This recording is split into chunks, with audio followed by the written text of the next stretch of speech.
Cole Dawson pulled a frozen corpse from the snow and discovered she was still breathing. The woman wore a wedding dress stiff with ice. No tracks behind her, no wagon, no horse, just a bride, someone wanted dead.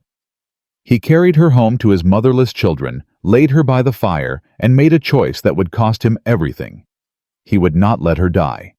But the man who owned her contract was already riding north with the law in his pocket and a promise to bury them all. If you stay to find out how this impossible love survives, subscribe now and drop a comment with your city so I can see how far this story travels. Let's begin. The blizzard swallowed Montana whole. Cole Dawson rode blind through a wall of white 3 miles from home, cursing himself for staying in town too long. The mayor stumbled beneath him, spooked by something he couldn't see. Wind screamed. Snow came sideways, like God's fury made visible. "Easy, girl." Cole's voice disappeared into the storm. "Just get us home." The horse balked, refused to move forward. Cole dismounted, boots sinking deep. He pushed ahead on foot, one hand shielding his face, the other reaching into the white void. His glove hit something solid. He dropped to his knees and dug. Fabric. Lace. Frozen stiff as canvas. Wedding dress. Cole's heart kicked against his ribs. He dug faster, snow burning his hands. White fabric gave way to skin. Marble white. Blue lips. A woman's face, eyes closed. Snow crusted in her eyelashes. Dead. Had to be dead. Cole pressed 2 fingers to her throat. Waited. Nothing. Then, a pulse. Thread thin. Barely there. Jesus Christ! He lifted her. Dead weight. Ice crackled off the dress. No tracks leading to her. No wagon. No horse. No sense to any of it. Someone left her here to die. Cole draped her across the saddle and climbed up behind her. Held her with one arm. The mayor knew the way home now smelled the barn the safety. They rode hard. Cabin lights appeared through the white curtain. Cole kicked the door open. "Get blankets," he barked. "Hot water now." Tommy, 10 years old, froze at the table. His book fell from his hands. Lillian, 7, jumped up from the hearth. "Papa, move." They moved. Cole laid the woman by the fire. The dress cracked as he positioned her. He stripped it off, clinical necessary hands shaking from cold and something else. Her skin felt like touching death itself. Tommy brought wool blankets. Lillian ran for the kettle. Cole wrapped her tight, rubbed her arms, her hands, checked her pulse again. Still there. Stronger, maybe. Or he was imagining it. "Papa." Lillian's voice was small. "Is she an angel?" "Angels don't freeze, sweetheart." Cole pulled the blankets tighter. "She's just lost." "Who is she?" Tommy stepped closer. Protective instinct already forming. "Don't know." "Why was she—" "I don't know, son." The woman moaned. Her eyelids fluttered. Not dead. Not yet. Cole had pulled plenty of things from Montana winters. Calves born too early. Colts caught in snowdrifts. A trapper once half frozen. He'd lost more than he'd saved. But this woman. She was still fighting. "Tommy, stoke the fire. Lillian, get more blankets from your room." They obeyed without question. Good kids. Sarah had raised them right before Cole stopped that thought. Shoved it down where he kept all the others. The woman's eyes opened. Brown. Dark as creek stones. Confused. Terrified. She tried to sit up. Her body wouldn't cooperate. "Easy." Cole raised his hands, palms out. "You're safe." "Safe." Her voice cracked. Raw. "Where?" "My cabin. Found you in a snowdrift about 3 miles out. You were dying." Her breathing came shallow, fast, panic rising. "My dress." "Frozen. Had to get it off you. You're wearing my shirt now. Decent." She looked down, seemed to register the flannel, the wool blankets. Her hands trembled as she pulled the fabric tighter around herself. "I need to leave." Storm's still raging. You'd die in 10 minutes. I don't care? Well, I do. Cole's voice came harder than he meant. He softened it. Name's Cole Dawson. That's my son Tommy. Daughter Lily Ann. You're stuck here till the blizzard passes. That's just how it is. The woman stared at him, calculating, measuring whether he was a threat. Cole understood that look. He'd seen it in wounded animals, in people who'd learned trust was dangerous. What's your name, Miss? Lily Ann asked softly from behind Cole. The woman's throat worked. Grace. Grace Porter. That's pretty. Lily Ann smiled. Like a prayer. Grace's eyes filled. She blinked hard. How'd you end up out there? Cole asked. I ran. From what? Grace's jaw set. From a man who thought he owned me. The words hung in the air like smoke. Tommy frowned. Nobody can own people. That's illegal. Tell him that. Grace's voice turned bitter. Cole wanted to press, needed to know what he'd brought into his home. But the woman looked ready to bolt or break. He could wait. Get some rest, he said. We'll talk when you're stronger. I can't stay. You can't leave, not tonight. Maybe not tomorrow either, depending on the storm. Cole stood. I'll sleep out here by the fire. You take my bed. No, I won't. You will. Kids say goodnight to Miss Grace. Tommy nodded, uncertain, watching Grace like she might vanish, or like she might hurt his father. Cole recognized that protectiveness. The boy had worn it since Sarah died. Lily Ann moved closer, touched Grace's hand. I'm glad you're not dead, she said simply. Grace's face crumpled. She covered it with her hands.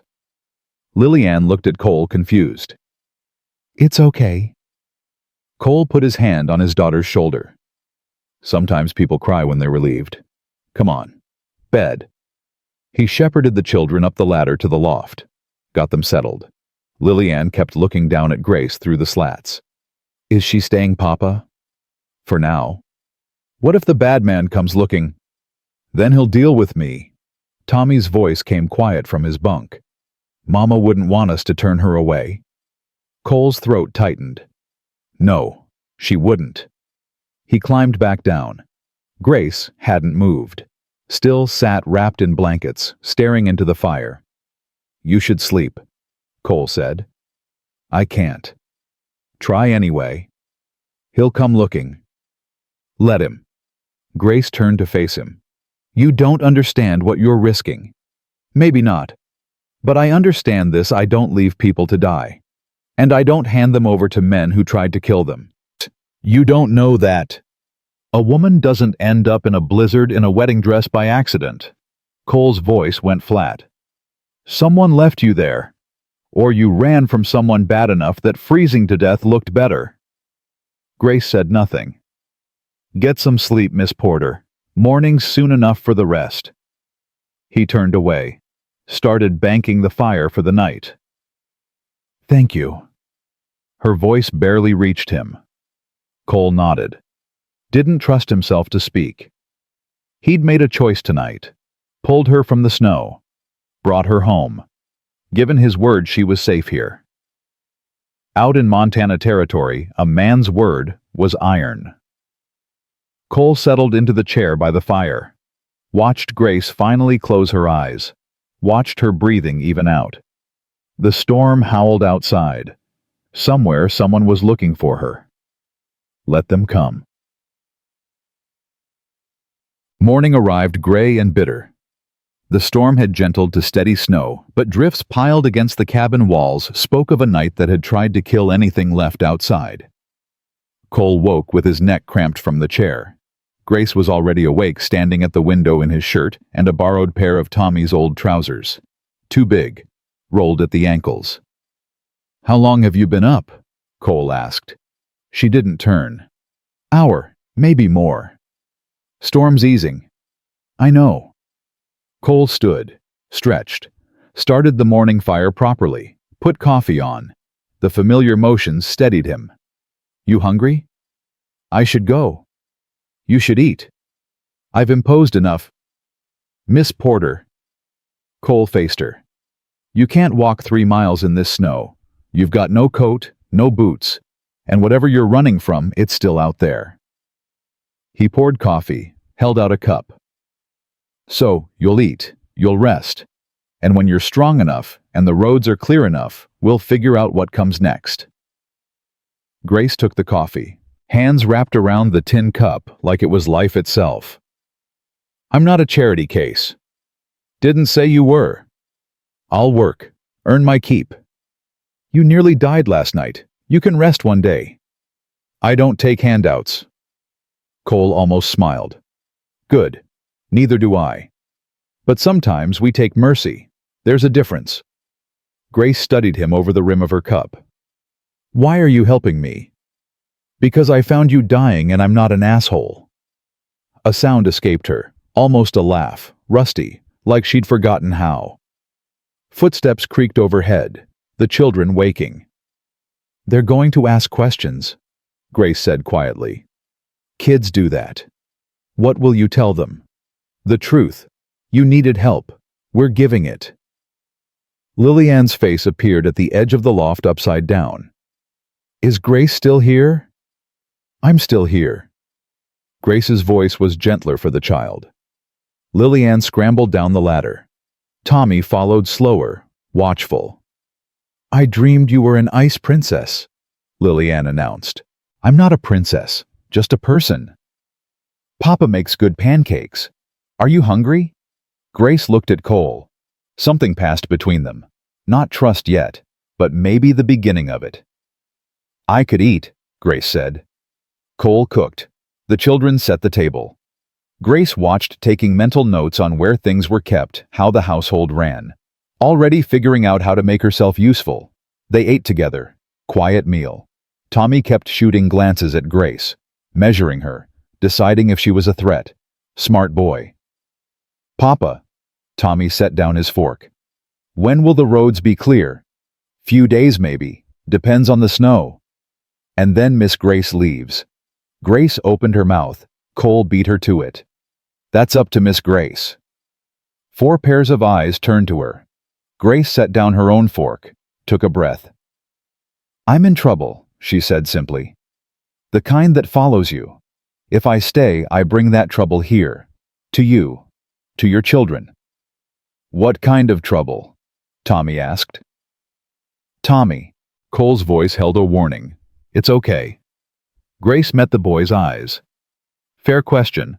There's a man who thinks I belong to him. I signed a contract I didn't understand. By the time I realized what it really meant, it was my wedding day. Her voice stayed level. Factual. So I ran. Stole his horse. Rode into the storm. I chose freezing over being owned. The cabin went silent. Lillian's eyes were huge. That's so brave. Tommy frowned. What kind of man? The kind with money and lawyers, Grace said. The kind who does what he wants and calls it legal. Cole's hands tightened around his cup. Rage, cold and controlled, settled in his chest. What's his name?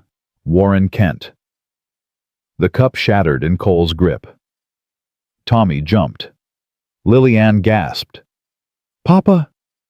She grabbed a cloth, started dabbing at the spilled coffee. Cole barely noticed. His mind was racing. Everyone in 3 counties knew Warren Kent. Land baron, railroad man. Owned half the territory and wanted the other half. Ruthless as winter, rich enough to make laws bend. You ran from Warren Kent. Cole's voice came out flat. Yes. And you think he'll just let you go? No.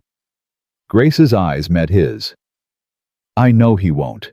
That's why I need to leave before he brings his trouble to your door.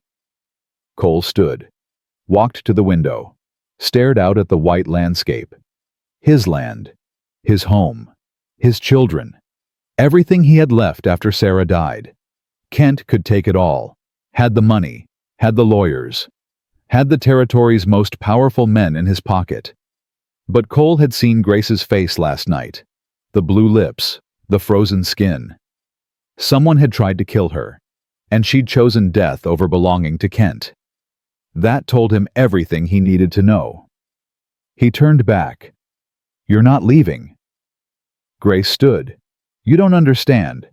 "I understand fine. Warren Kent thinks he owns you. Contract or not. Legal or not. That's slavery with fancy paperwork. He has the law. I don't care." Cole's voice cut through the room. "You're not going back to him. You're staying here, long as you want. He'll destroy you. Let him try. Your children.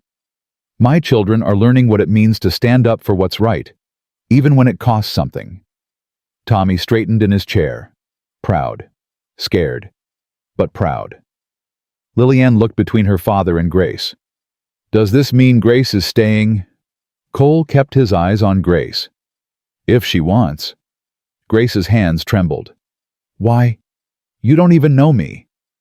"I know you chose dying free over living as property. I know you're scared but not beaten. That's enough. You'll lose everything.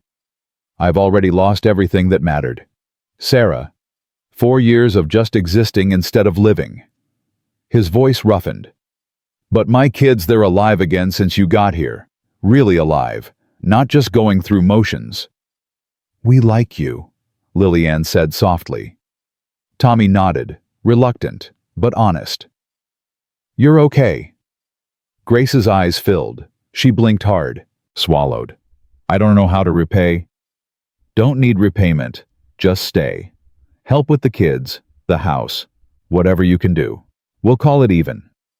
Grace looked at the three of them, this makeshift family that had pulled her from death and offered her life. "Okay," she whispered.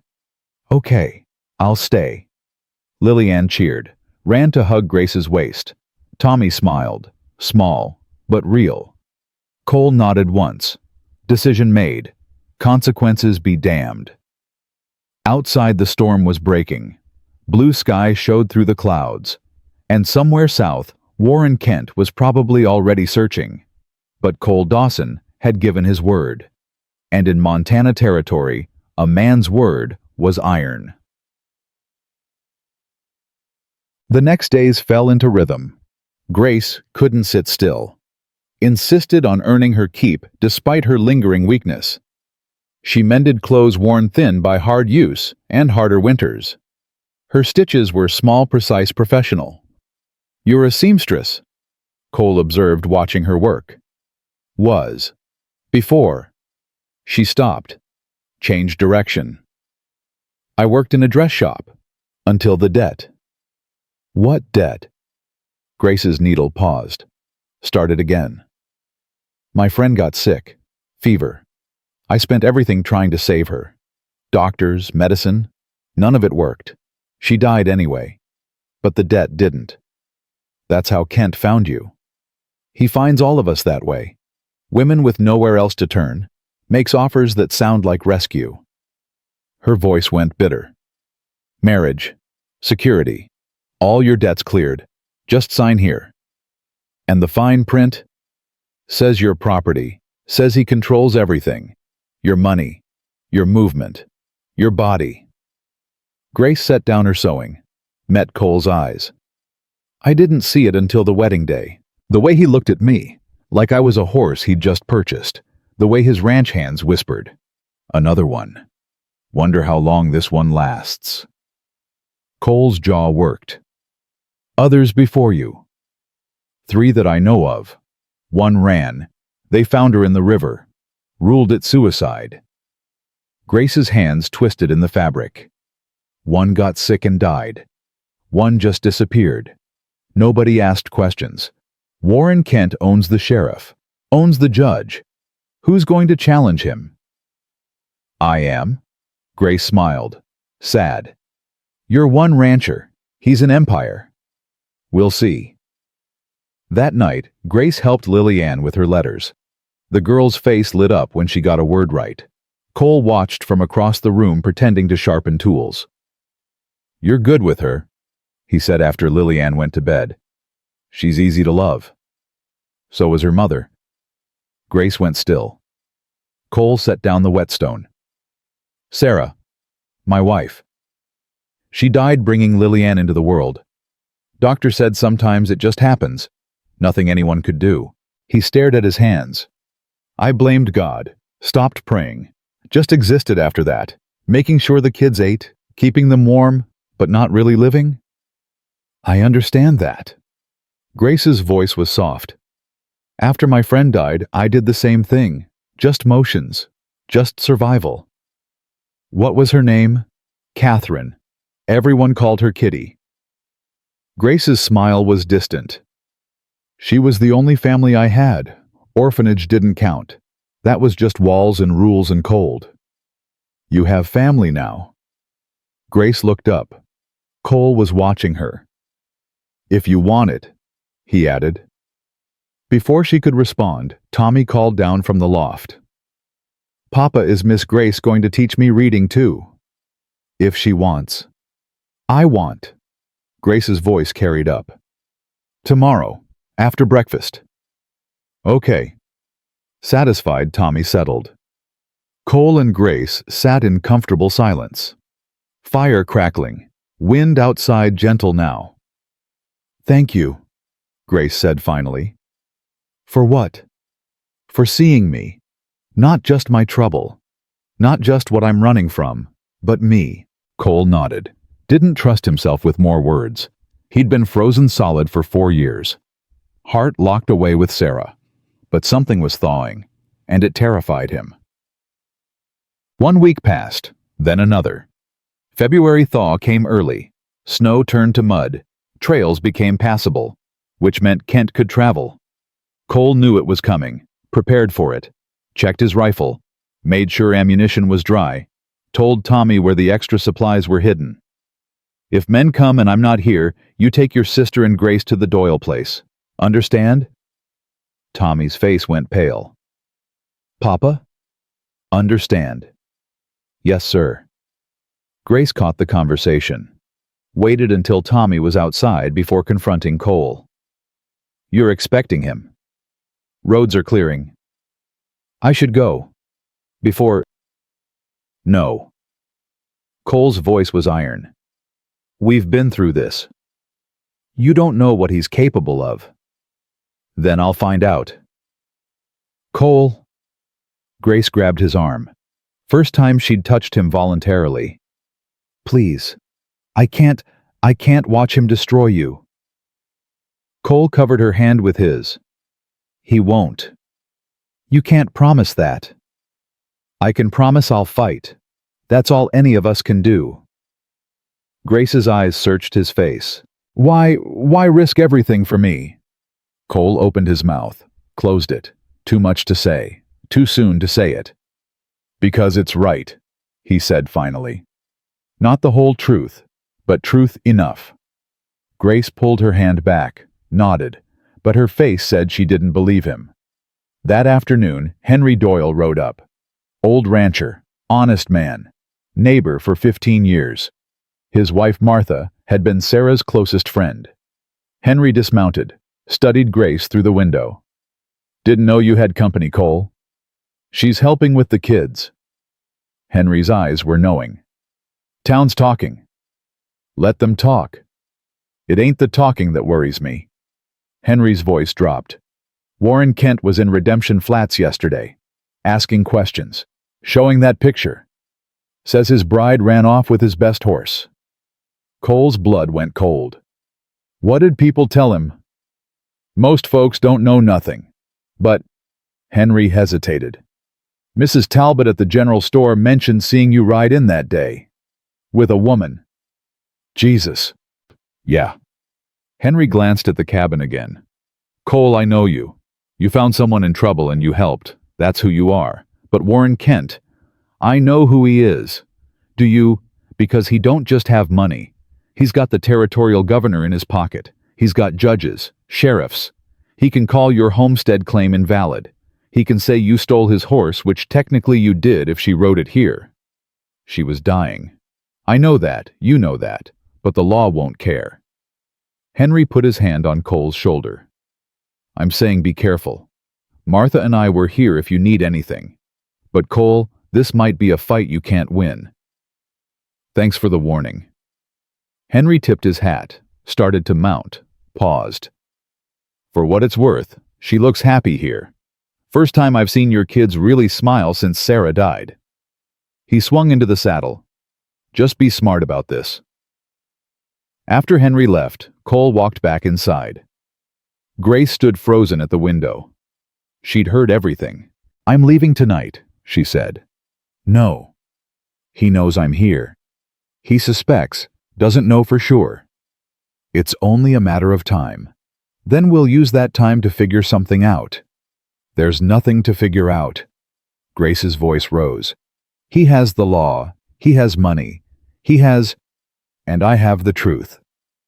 Cole closed the distance between them. You signed under duress. The contract's not valid. He has witnesses. False ones. We'll prove it. How who'll believe me over him? I will. Tommy's voice came from the doorway. He stood there, jaw set. I'll testify. Tell them what you told us. Tommy, no. Grace started. I'm not a little kid. I know right from wrong. And what he did to you was wrong. Lillian appeared behind her brother. Me too. I'll tell them. Grace's face crumpled. You can't. He'll destroy your family. You are our family now, Lillian said simply. The words hung in the air. Grace looked at Cole, at his children, at this impossible situation she'd brought to their door. And she realized something. She didn't want to run anymore. She wanted to fight. Okay, she whispered. Okay, what do we do? Cole smiled, grim, determined. We get ready, and when Warren Kent comes knocking, we show him he picked the wrong woman to cage. Outside, the sun broke through clouds for the first time in weeks. Spring was coming, and with it, war. 3 days of preparation felt like 3 minutes. Cole rode to the Doyle ranch at dawn. Martha met him at the door, already dressed, already knowing why he'd come. How much time do we have? She asked. Not enough. Henry said Kent was in town 2 days ago. Could be here by tomorrow. Martha called for Henry. The three of them sat at the kitchen table while Martha took notes in her careful script. We need witnesses, she said. People who'll speak against Kent's character. Nobody will. Cole's voice was flat. He owns too much, employs too many. Anyone who speaks up loses their livelihood. Not everyone. Martha's pen kept moving. There's Pastor Williams. He's beholden to no man but God. And old Doc Morrison, he's got no family, no debts. Nothing Kent can take from him. They'd need proof, Henry said. We'll find it. Martha looked up. Kent's done this before. You said Grace mentioned other women. 3. 1 died in the river. 1 got sick. 1 disappeared. Then there are records, death certificates, missing person reports, property transfers. Martha's eyes gleamed with something fierce. Men like Kent leave trails. They think they're untouchable, so they get sloppy. Cole felt something like hope stir in his chest. What do you need from me? Time. Keep Grace safe while I dig. And Cole. Martha's hand covered his. Be ready for this to get ugly. Kent won't go down quiet. Cole rode home with Martha's words echoing in his head. Grace was teaching Tommy his letters when he walked in. She looked up, question in her eyes. Martha's helping, he said. Grace's shoulders dropped an inch. Not relaxation, just slightly less tension. What kind of help? The kind that finds truth in courthouse records. Kent owns the courthouse. He doesn't own Martha Doyle. That evening, Grace made stew while Cole repaired harness leather. Domestic scene. Peaceful, except for the rifle propped by the door and Tommy checking the windows every 10 minutes. You should eat, Grace said, setting a bowl in front of Cole. He hadn't realized she'd finished cooking. Thanks. They ate in silence. Lillian chattered about a bird she'd seen. Tommy pushed food around his plate. After the children went to bed, Cole found Grace standing at the window again.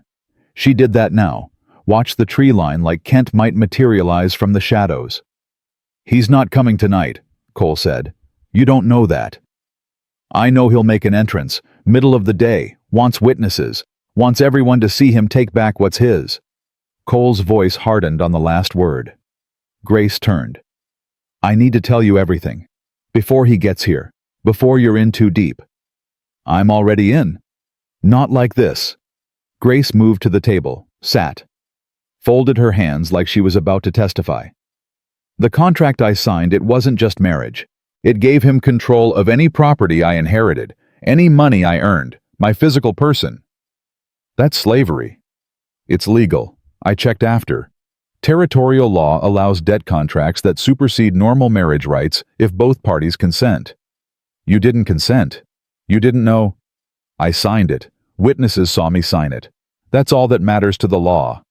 Grace's voice stayed level, factual, but her hands trembled. The witness was a pastor, Reverend Samuel Hutchins, well respected, been in the territory 20 years. So we discredit the witness. How he's a man of God. I'm a seamstress who ran out on her wedding. Cole leaned forward. "Martha will find something. She always does. And if she doesn't, then we fight anyway." Grace's laugh was bitter. "You can't fight the law with good intentions." "Watch me." They stared at each other across the table. Something crackled in the air between them. Not quite anger. Not quite anything Cole had words for. "Why?" Grace asked again. "Why does this matter so much to you?" Cole looked away, stared at his hands, scarred from years of ranch work. Same hands that had pulled Sarah from her childbed covered in blood already gone. "Because I couldn't save her," he said finally. "Sarah, I was right there, and I couldn't save her." His voice roughened. "And then for 4 years I didn't save anyone, not even myself. Just went through motions, kept the kids fed and warm, but didn't fight for anything. Cole, I found you dying in the snow, and I could do something about it. I could pull you back, and now Kent wants to take that away, wants to prove that might makes right, and the law's just whatever rich men say it is." He met her eyes. "I can't let him win, not this time." Grace reached across the table, took his hand. "Okay," she whispered. "Then we fight." Her hand was small in his, calloused from needlework, strong despite everything. Cole turned his hand over, laced his fingers through hers. "Together," he said. The fire crackled. Outside, a coyote called to its pack. And somewhere in the dark, Warren Kent was riding north.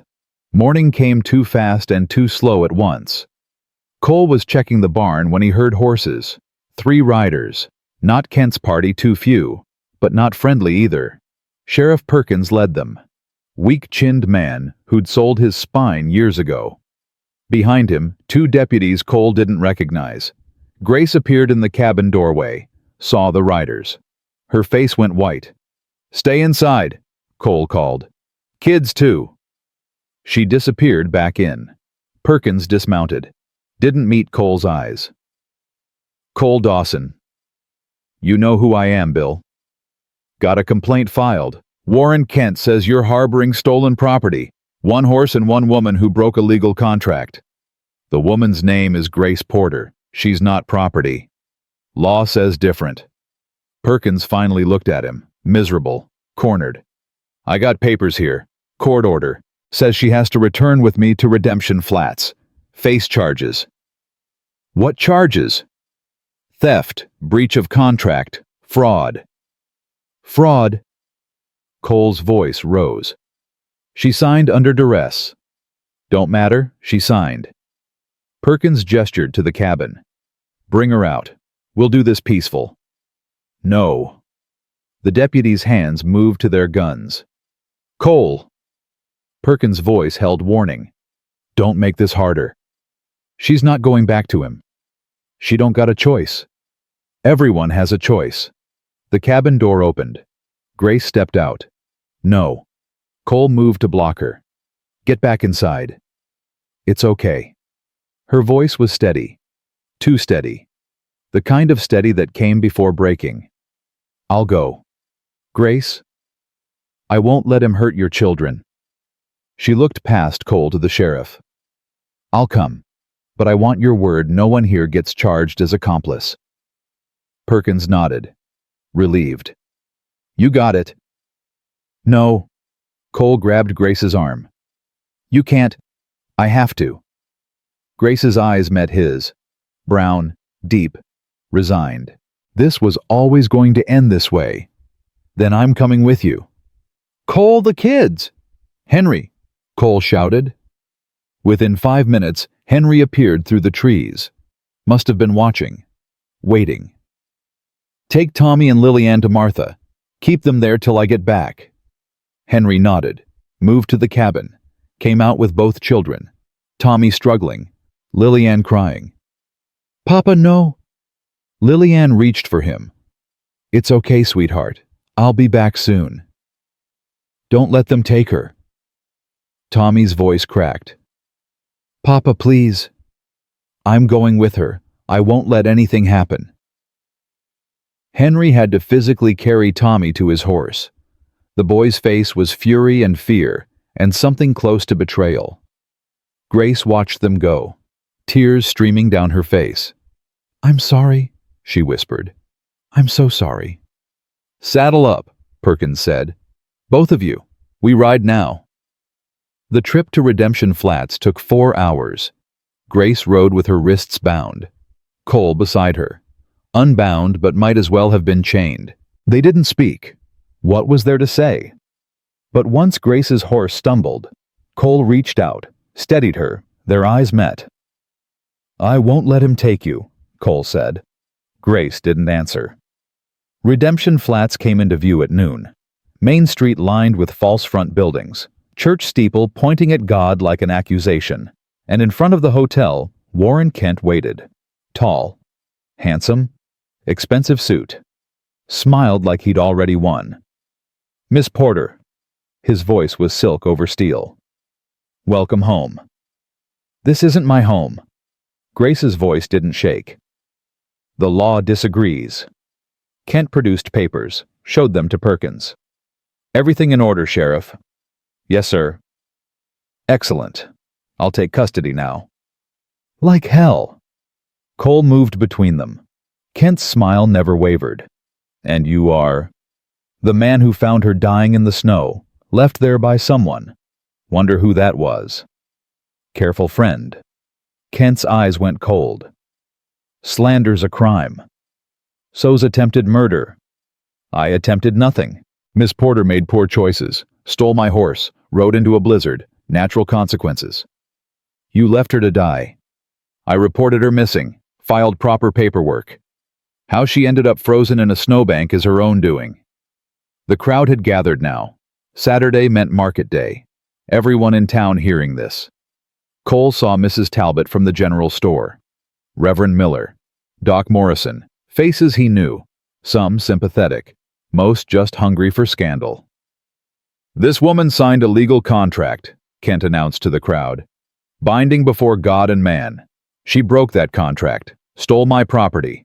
The law will decide her punishment. She's not property, Cole's voice carried across the square. The contract says otherwise. Martha Doyle pushed through the crowd, Henry beside her. That contract's a fraud, Martha called. The witness signatures forged. Kent barely glanced at her. Strong accusation from someone with no legal standing. I have evidence. Martha held up papers. Reverend Samuel Hutchins died 3 months before that contract was signed. His signature is fake. A murmur ran through the crowd. Kent's smile tightened, just slightly. Then someone made an administrative error, easily corrected. The intent of the contract remains valid. And the death certificate, Martha pressed. For Rebecca Winters, your second wife lists cause of death as drowning, but Doc Morrison's records show bruises consistent with strangulation. Doc Morrison stepped forward, old, shaking, but determined. I documented them injuries, he said. Sheriff ruled it suicide anyhow, but I kept my notes. Still got 'em. The crowd's murmur grew louder. Kent's mask slipped. Anger flashed across his face. This is absurd. A coordinated attack on my character. What about Emma Shaw? Martha's voice cut through. Your first wife, disappeared in '76. Property transferred to you immediately after. Nobody ever found. She left me. Ran off with who you never filed a missing person report. Never searched for her. Just took her inheritance and moved on. The crowd was turning. Cole could feel it. The shift from curiosity to something harder. Kent felt it too. His hand moved to his coat. Cole tensed, but Kent just pulled out more papers. I have 6 witnesses who saw Miss Porter sign willingly. I have the territorial governor's seal on this contract, and I have the law on my side. He turned to Perkins. Sheriff, do your job. Perkins looked at the crowd, at Martha's evidence, at Grace's face. For a moment, Cole thought he might find his spine. Then Perkins nodded. Law's the law. Miss Porter, you're coming with me. No. Cole's hand went to his gun. 10 weapons cocked in response. Deputies, Kent's men. Even Perkins drew. Don't, Grace said. Quiet. Urgent. Cole, don't. I won't let him. You have children. They need you alive. Grace stepped forward, toward Perkins. I'll go. Grace? She turned, looked at him, and Cole saw what it cost her, saw the fear, the resignation, the awful certainty that she'd die in Kent's custody. Thank you, she said, for trying. Then Perkins had her arm, was leading her toward the jail. The crowd parted, silent now, ashamed maybe, or just relieved it wasn't them. Cole started forward. Henry grabbed his arm. You pull that gun, you die, Henry hissed. And she dies anyway. Think. Cole watched Grace disappear into the jailhouse, watched Kent follow, smiling. Something inside him broke, or maybe crystallized, hard and cold and absolutely clear. Martha, he said, how much evidence do you have? Enough to raise questions, not enough to convict. Then we get more. Cole, we've got maybe 2 days before Kent takes her to his ranch. Once she's there, I know. Cole looked at the jailhouse, at the church, at the good Christian people who'd watched injustice happen and done nothing. Then we have 2 days. That night, they gathered at the Doyle Ranch. Cole, Martha, Henry, Doc Morrison, Pastor Williams, who'd arrived after hearing about the confrontation. Kent's smart. Martha said papers spread across the table. He uses legitimate legal structures, makes everything look proper. But the witness signature's forged, Cole said. Proves fraud on that document. Doesn't invalidate the marriage contract itself, unless we can prove coercion. Grace signed under duress, debt she couldn't pay. Debt contracts are legal. She'd have to prove he manufactured the debt, or that he misrepresented the contract terms. Cole slammed his fist on the table. There has to be something. There is. Pastor Williams spoke for the first time. Young man, earnest. The contract itself violates Christian marriage doctrine. It makes her property, not wife. I can testify to that. Will the judge care? Henry asked. Judge Hartley might. He's territorial appointee, not Kent's man. But he's also by the book. We'd need more than theological argument. Doc Morrison cleared his throat. I can testify about Rebecca Winters, but Kent'll say I'm senile, misremembered. My notes might not be enough. What about Emma Shaw? Cole asked Martha.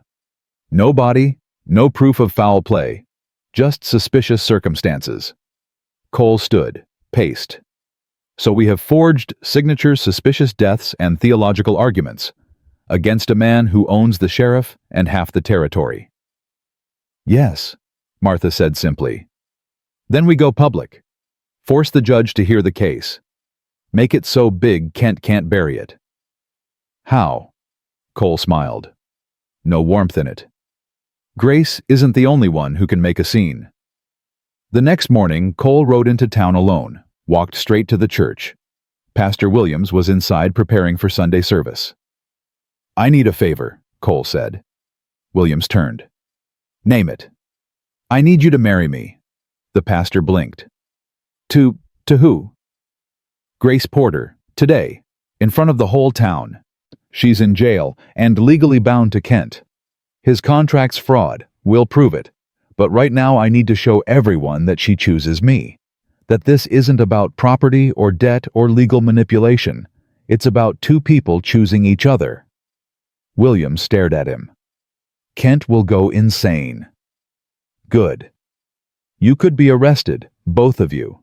Bigamy of her first marriage stands. So arrest me, make a scene, force Judge Hartley to hear the case. Cole leaned forward. Or we can let Kent take her tonight and she disappears like the others. Williams was quiet for a long moment. Then he nodded. Noon, town square. I'll make sure everyone's there. Cole's next stop was the jail. Perkins stood when he entered. You can't. 5 minutes, that's all I'm asking. Kent said no visitors. Kent doesn't get to decide that. She hasn't been convicted of anything. She gets visitors. Cole pulled out $5, set it on the desk. 5 minutes. Perkins looked at the money, at Cole's face, took the money. 5 minutes. Grace sat on the cot in the cell, looked up when Cole entered, eyes red but dry now. You shouldn't be here, she said. Yeah, I should. Cole gripped the bars. Marry me. Grace stood. What? Marry me. Today, noon, in front of everyone. Cole? I'm already married. No, you're not. That contract's fraud. William says the marriage isn't valid under church law. We marry now, show everyone you choose me. Force the judge to decide which marriage stands. That's insane. Probably. You'll be arrested. Don't care. Your children. We'll see their father fight for what's right. Cole's voice dropped. Urgent. Grace, I'm asking you to trust me. One more time. Marry me. Grace moved closer, right up to the bars, close enough to touch. Why? She whispered. Why are you doing this? Cole looked at her. Really looked. Saw the woman who'd chosen freezing to death over slavery. Saw the woman who'd taught his daughter to read and made his son smile. Saw the woman who'd brought his dead heart back to life. Because I love you, he said. Simple. True. I love you, and I won't let him take you. Grace's breath caught. Say yes, Cole said. Please. Her hand reached through the bars, found his. Yes, she whispered. Yes. Noon arrived with the whole town gathered. Someone had run to Kent's hotel. He stood on the steps, face purple with rage, 6 men around him. Pastor Williams stood in the center of the square. Martha and Henry on one side, Doc Morrison on the other, and Perkins led Grace from the jail, still bound at the wrists. Remove those, Williams said. She's a prisoner. She's a woman about to be married. Remove them or I'll do it myself. Perkins looked to Kent. Kent's jaw worked, but too many people watching. He nodded. The ropes fell away. Grace rubbed her wrists, looked at Cole. He stepped forward, took her hands. This is illegal, Kent shouted. She's bound to me. Then let the judge decide, Williams called back. But right now, these two people stand before God, and I'm going to marry them. Perkins, arrest them. The sheriff didn't move, trapped between Kent's money and the town's eyes. Williams opened his Bible. Dearly beloved. Stop this. Kent pushed through the crowd.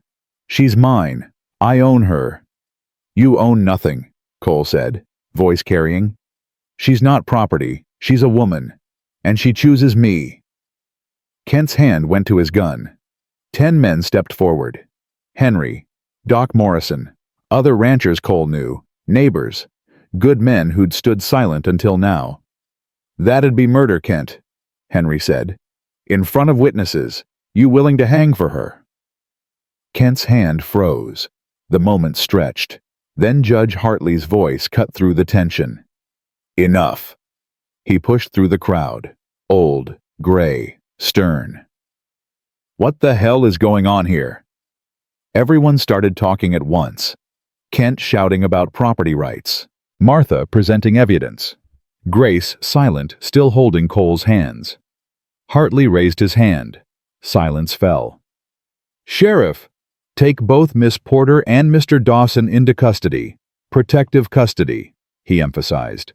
Kent, you too. We're having a hearing. Tomorrow, 9 a.m. I'll decide which marriage, if any, is valid. This is outrageous, Kent started. Tomorrow, 9 a.m., or I rule for the defendant by default. Kent's mouth snapped shut. Hartley looked at Cole, at Grace. Something almost like approval in his eyes. You two caused quite a commotion. Had to, Cole said. Only way to be heard. Well, you're heard. Hartley turned away. Perkins, separate cells. No visitors. We do this proper. As they led Grace away, she looked back at Cole, mouthed 2 words. Thank you. Cole nodded. Tomorrow would bring judgment, might bring victory, might bring loss. But tonight the whole territory knew Grace Porter's name, knew she'd chosen freedom, chosen love. Kent's power had cracks in it now, and morning would show whether those cracks could break him completely.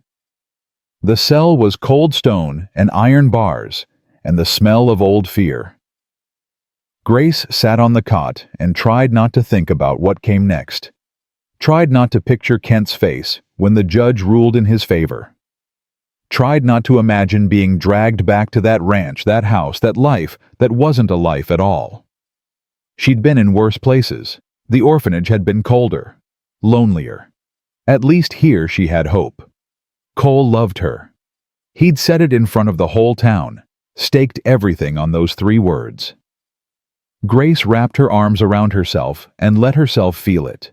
The warmth, the terror, the impossible possibility that maybe, just maybe, she could have this. Footsteps echoed in the corridor. Grace tensed. Too soon for breakfast. Too late for Martha Doyle appeared at the bars. Perkins behind her looking uncomfortable. 5 minutes, he muttered. That's all Kent paid for. Kent sent you? Grace stood. Hell no, I paid my own way. Martha waited until Perkins retreated, lowered her voice. We need to talk strategy, tomorrow's hearing. What's there to strategize? Kent has lawyers, witnesses, the law. And we have truth. Martha pulled papers from her bag. I've been digging deeper, found 3 more women, all signed contracts with Kent. All died or disappeared within 2 years. Grace's stomach turned. 3 more. Anna Holbrook. Died of consumption according to her death certificate. But I found a letter she sent her sister 2 weeks before. Says she was perfectly healthy. Says Kent had locked her in a room for disobedience. That's not proof. Then there's Margaret Chen, Chinese immigrant. Contract said she'd work as housekeeper. Reality was, she became his 3rd wife. Disappeared in '74. No body, no investigation. The sheriff was bought even then. But here's the thing. Martha's eyes gleamed. Margaret had a brother, Samuel Chen, works at the railroad office.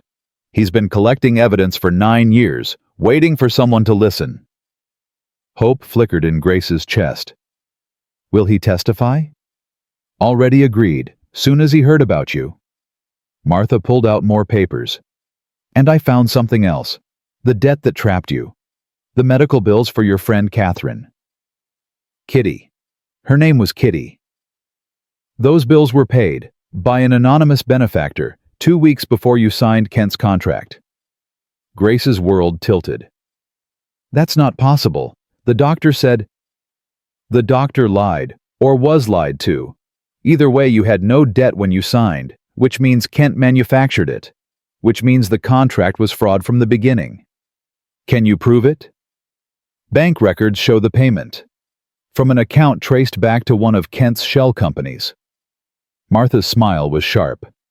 He paid your debt himself, then pretended it still existed, trapped you with money he'd already given. Grace sat down hard. Why would he do that? Because you said no the first time he asked. You turned him down flat when he proposed legitimate marriage. So he created a situation where you had no choice. The cell felt smaller suddenly. Colder. All of it. Every bit of her suffering.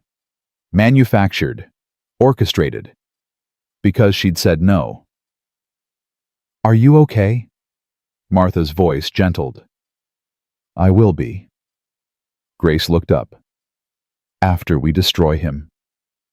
Martha's smile widened. That's what I wanted to hear. After Martha left, Grace lay on the cot and stared at the ceiling.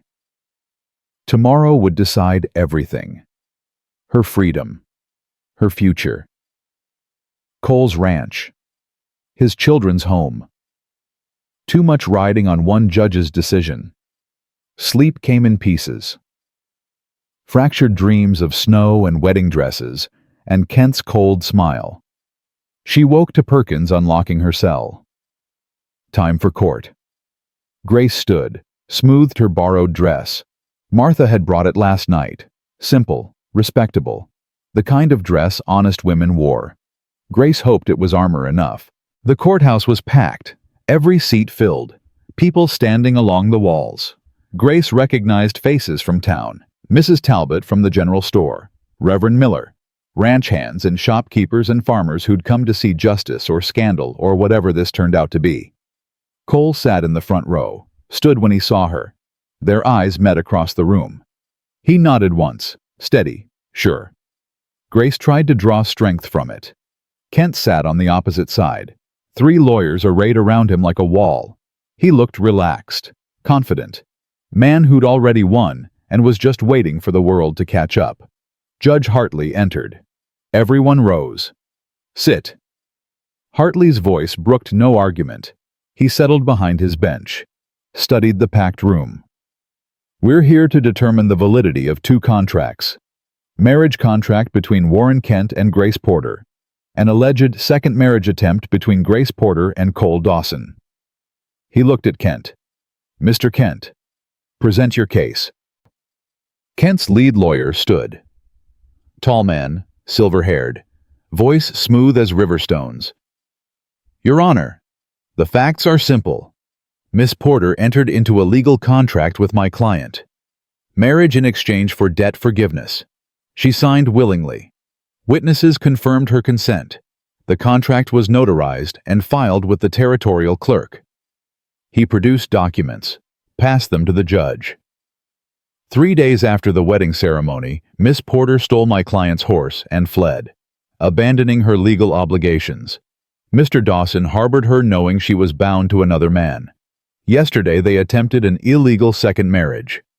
The lawyer's voice hardened. This is fraud, theft, and bigamy. Murmurs ran through the crowd. Hartley raised his hand. Silence fell. Miss Porter, you have representation. Martha stood. She does, Your Honor. I'm acting as her advocate. Kent's lawyer smirked. Your Honor, Mrs. Doyle has no legal training. She's a citizen with evidence to present.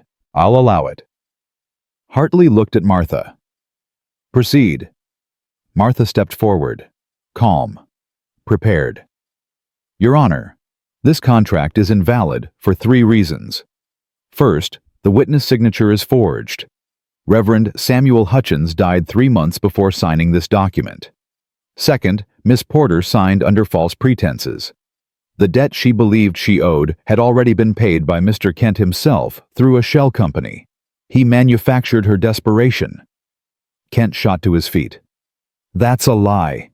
Sit down, Mr. Kent. Hartley's voice cracked like a whip. You'll have your turn. Kent sat, but his mask was slipping. Anger leaked through the cracks. Martha continued.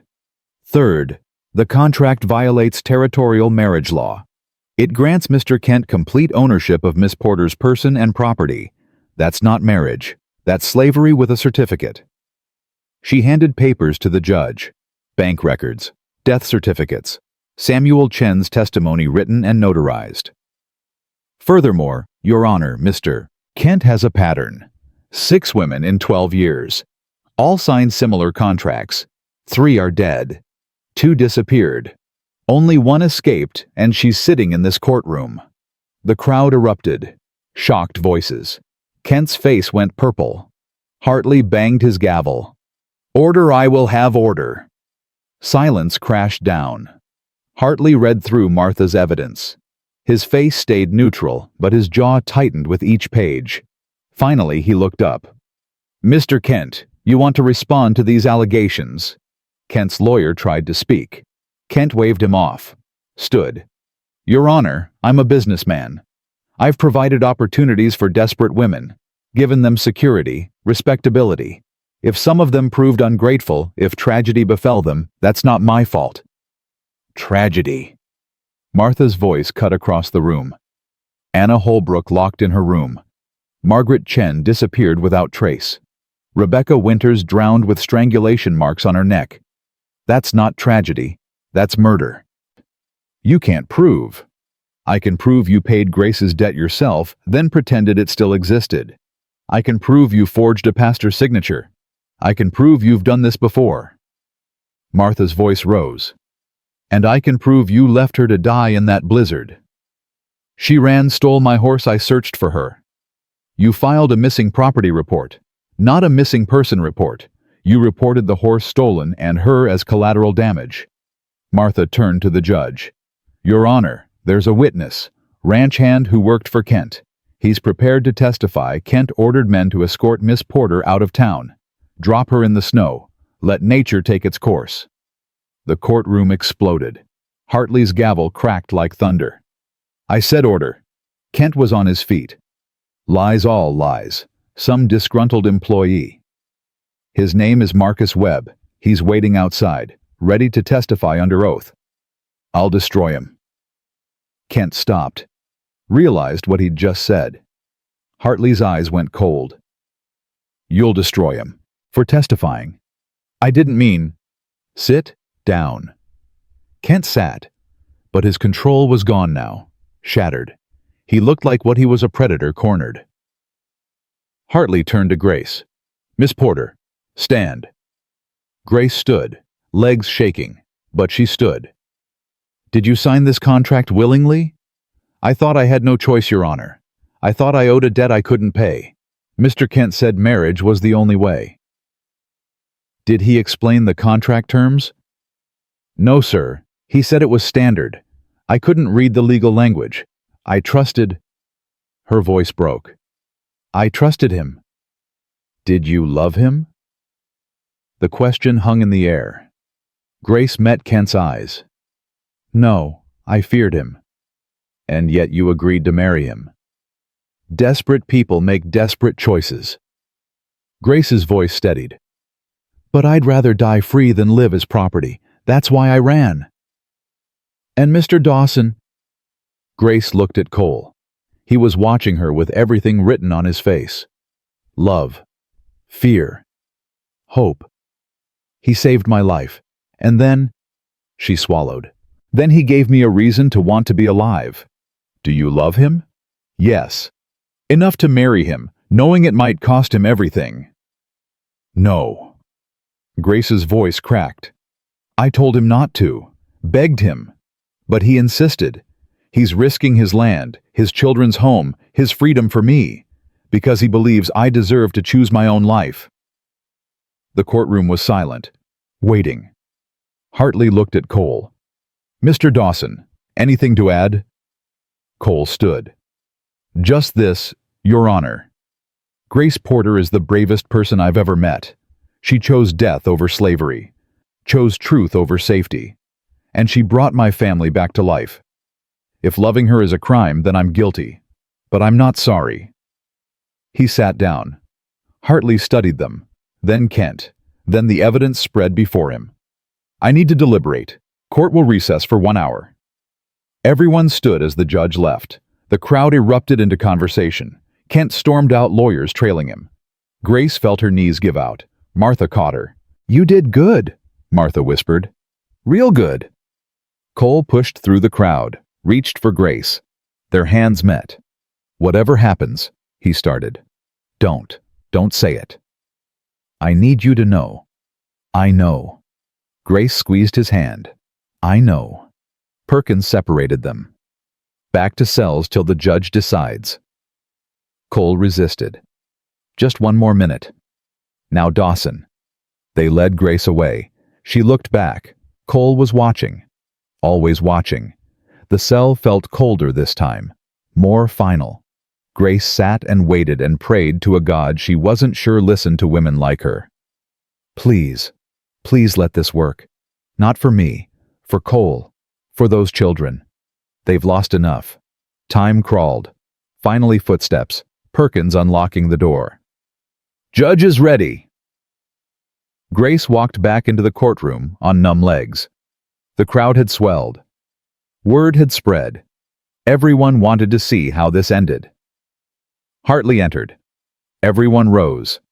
He sat. They sat. The judge looked at the papers before him, then at Grace, then at Kent. "I've reviewed the evidence, heard testimony, considered the law." His voice filled the room.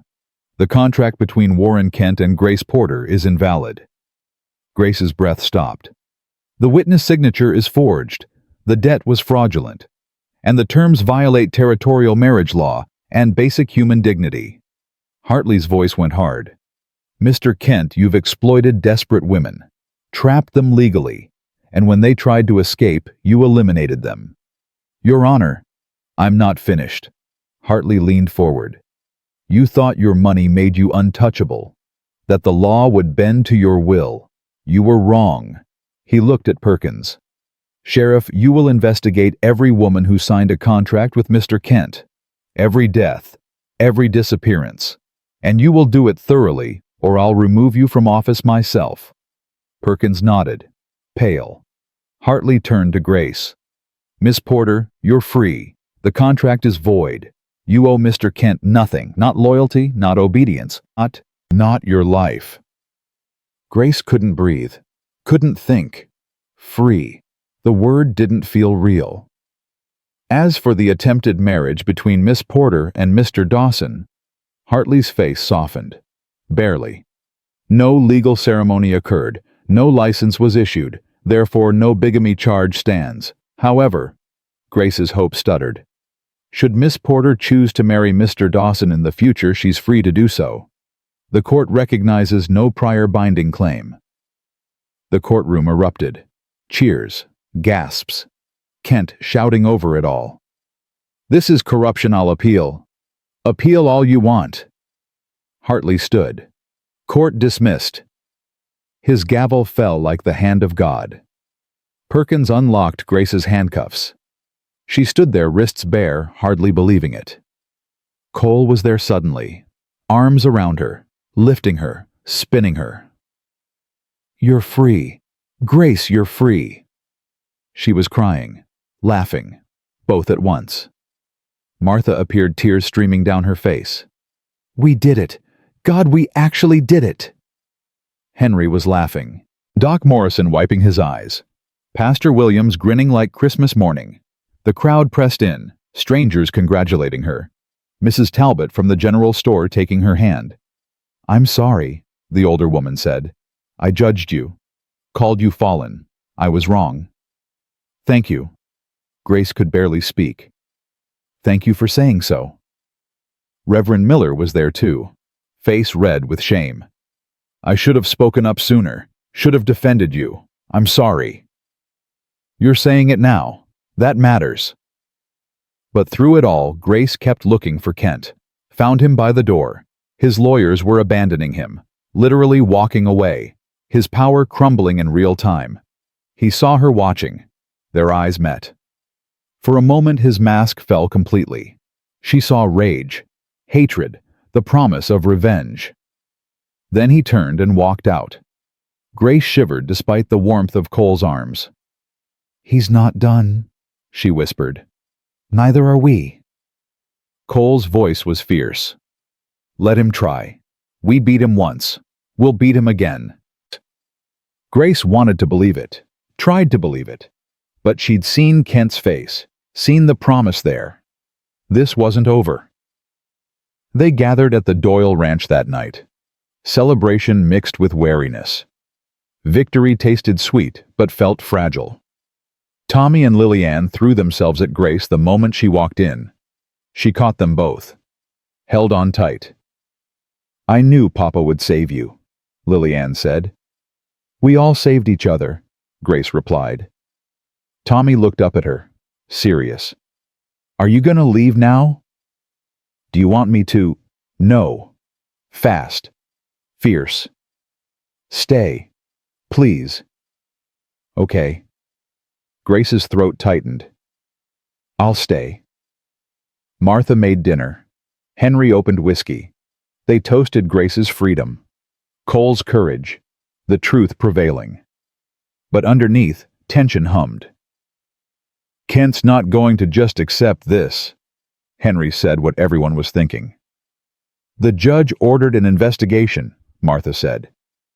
"He'll be too busy defending himself. Or he'll lash out." Doc Morrison's voice was grim. "Wounded animals are the most dangerous." "We'll be ready." Cole's hand found Grace's under the table. "Whatever comes." Later, after the children went to bed, Grace and Cole stood on the porch, stars overhead, crickets singing, peace that felt temporary. "Thank you." Grace's voice was soft. "For everything. For believing me. Fighting for me." "I love you." Cole turned to face her. "That's not something I say easy. Haven't said it to anyone since Sarah. But it's true. I love you and I want—" He stopped, started again. "I want to do this right. Court said we're free to marry, so I'm asking proper this time." He took her hands. "Grace Porter, will you marry me?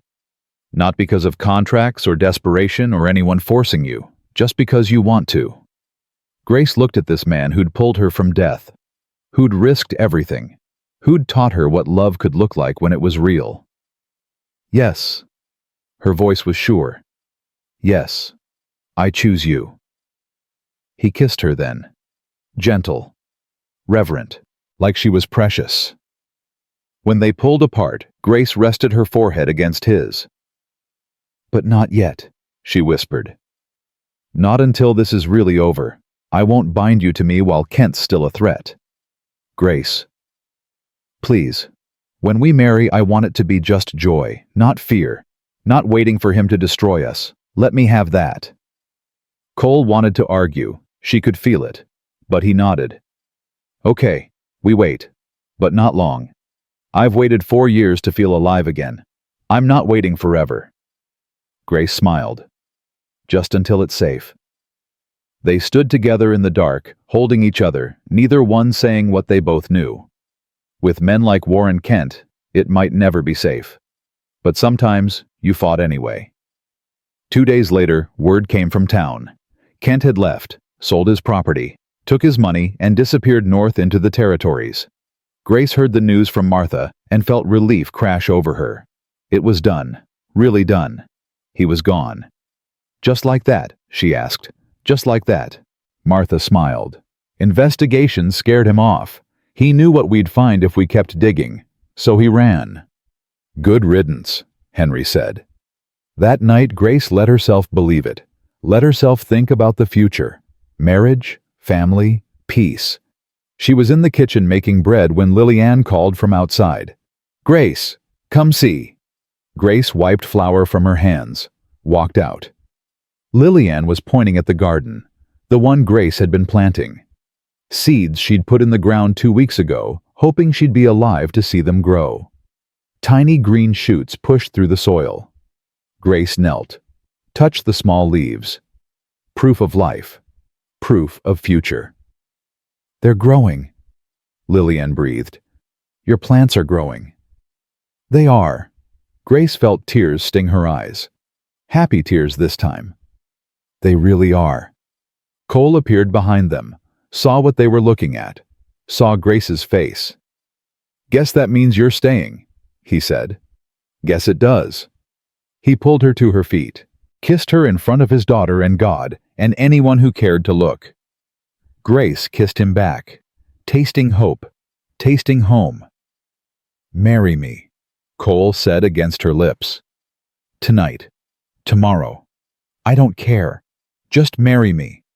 Yes. Grace laughed. Yes, tomorrow. Let's get married tomorrow. Lillian squealed, ran to tell Tommy. Cole and Grace stood in the garden surrounded by new growth and let themselves believe the worst was over. They were wrong. But for tonight, for this moment, they were happy. And sometimes that's all you can ask for.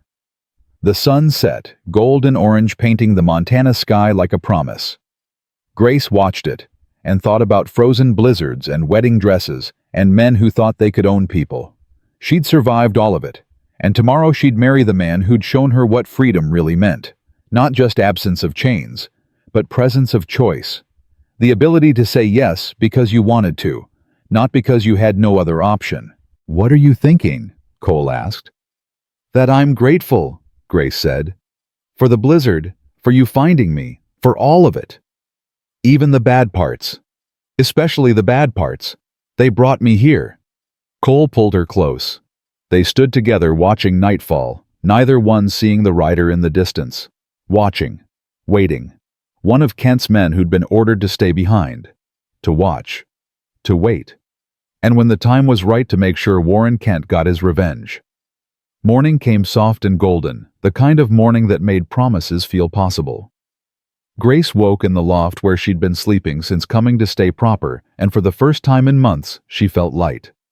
Today, she'd marry Cole. Today, everything would be official and real and hers by choice. She dressed in the blue calico Martha had brought yesterday. Simple, clean. The kind of dress a woman wore to start a new life.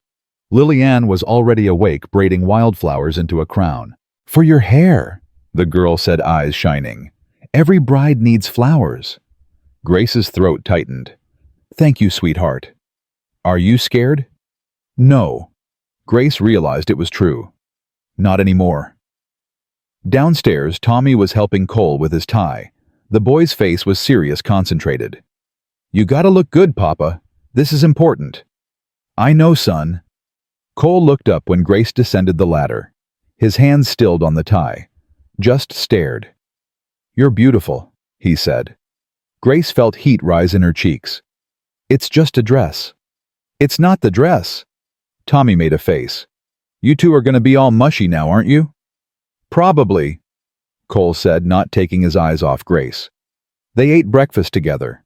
Normal, easy, like any family on any morning. Except today would change everything. Pastor Williams was coming at noon. Martha and Henry as witnesses. Simple ceremony, nothing fancy. Grace didn't need fancy. She just needed real. At 11, Cole went to check on the horses. Tommy followed him out. Grace was cleaning dishes when Lillian tugged her sleeve. Grace, can I ask you something? Anything. Will you be my real mama now? Not just Miss Grace. Grace set down the dish, knelt to the girl's level.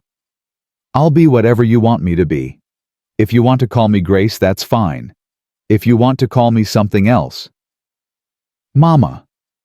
Lillian's voice was small, hopeful.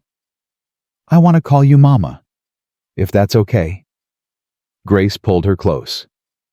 That's more than okay. She felt the weight of it. The honor. Sarah had been these children's mother. Grace wasn't replacing her. But she could love them just as fiercely. Love them like they were her own. Because they were her own now. A horse approached fast. Too fast. Grace stood, moved to the window. Henry Doyle was riding hard, face grim. Something was wrong. Cole met him in the yard. Grace couldn't hear the words, but she saw Cole's body go rigid. Saw Tommy step closer to his father. Then Cole was striding toward the cabin, Henry following. "Grace, get the children inside, now." "What's happened?" "Kent's dead." The world tilted. "What?" "Someone shot him, last night, in his hotel room before he left town." Cole's voice was flat, controlled. "Sheriff's coming. They're arresting everyone who had motive." "No." Grace's voice came out strangled. "No, you were here, all night. We all were. I know that, you know that. But Kent's lawyers are already screaming murder, saying I hired someone, saying you orchestrated it for revenge." "That's insane." "Is it?" Henry's voice was gentle, sad. "Grace, you're a woman who ran from him. Cole's the man who protected you. We all testified against him. Publicly destroyed his reputation. If anyone had motive, it's us." "But we didn't." Grace looked at Cole. "Tell me you didn't." "I didn't." His eyes met hers. Clear, honest. "I wanted to. God knows I wanted to. But I didn't." Horses. Multiple riders. Sheriff Perkins. 3 deputies. The man who'd prosecuted Kent now looking for someone to prosecute for his murder. "Cole Dawson," Perkins called. "Need to ask you some questions." Cole walked out, hands visible, non-threatening. "I'm here, Bill." "Where were you last night between midnight and 3 a.m.? "Here, asleep, with my children and Miss Porter under my roof." "Anyone can verify that besides people who'd lie for you." Grace stepped out. "I can verify it. I was here. We all were." Perkins looked uncomfortable. "Miss Porter, you got as much reason to want him dead as anyone." "I wanted him gone, not dead. There's a difference." "Is there?" The prosecutor pushed forward. Tall man, narrow face, voice like acid. "You testified against him, humiliated him publicly, and now he's dead, shot through the heart, professional job."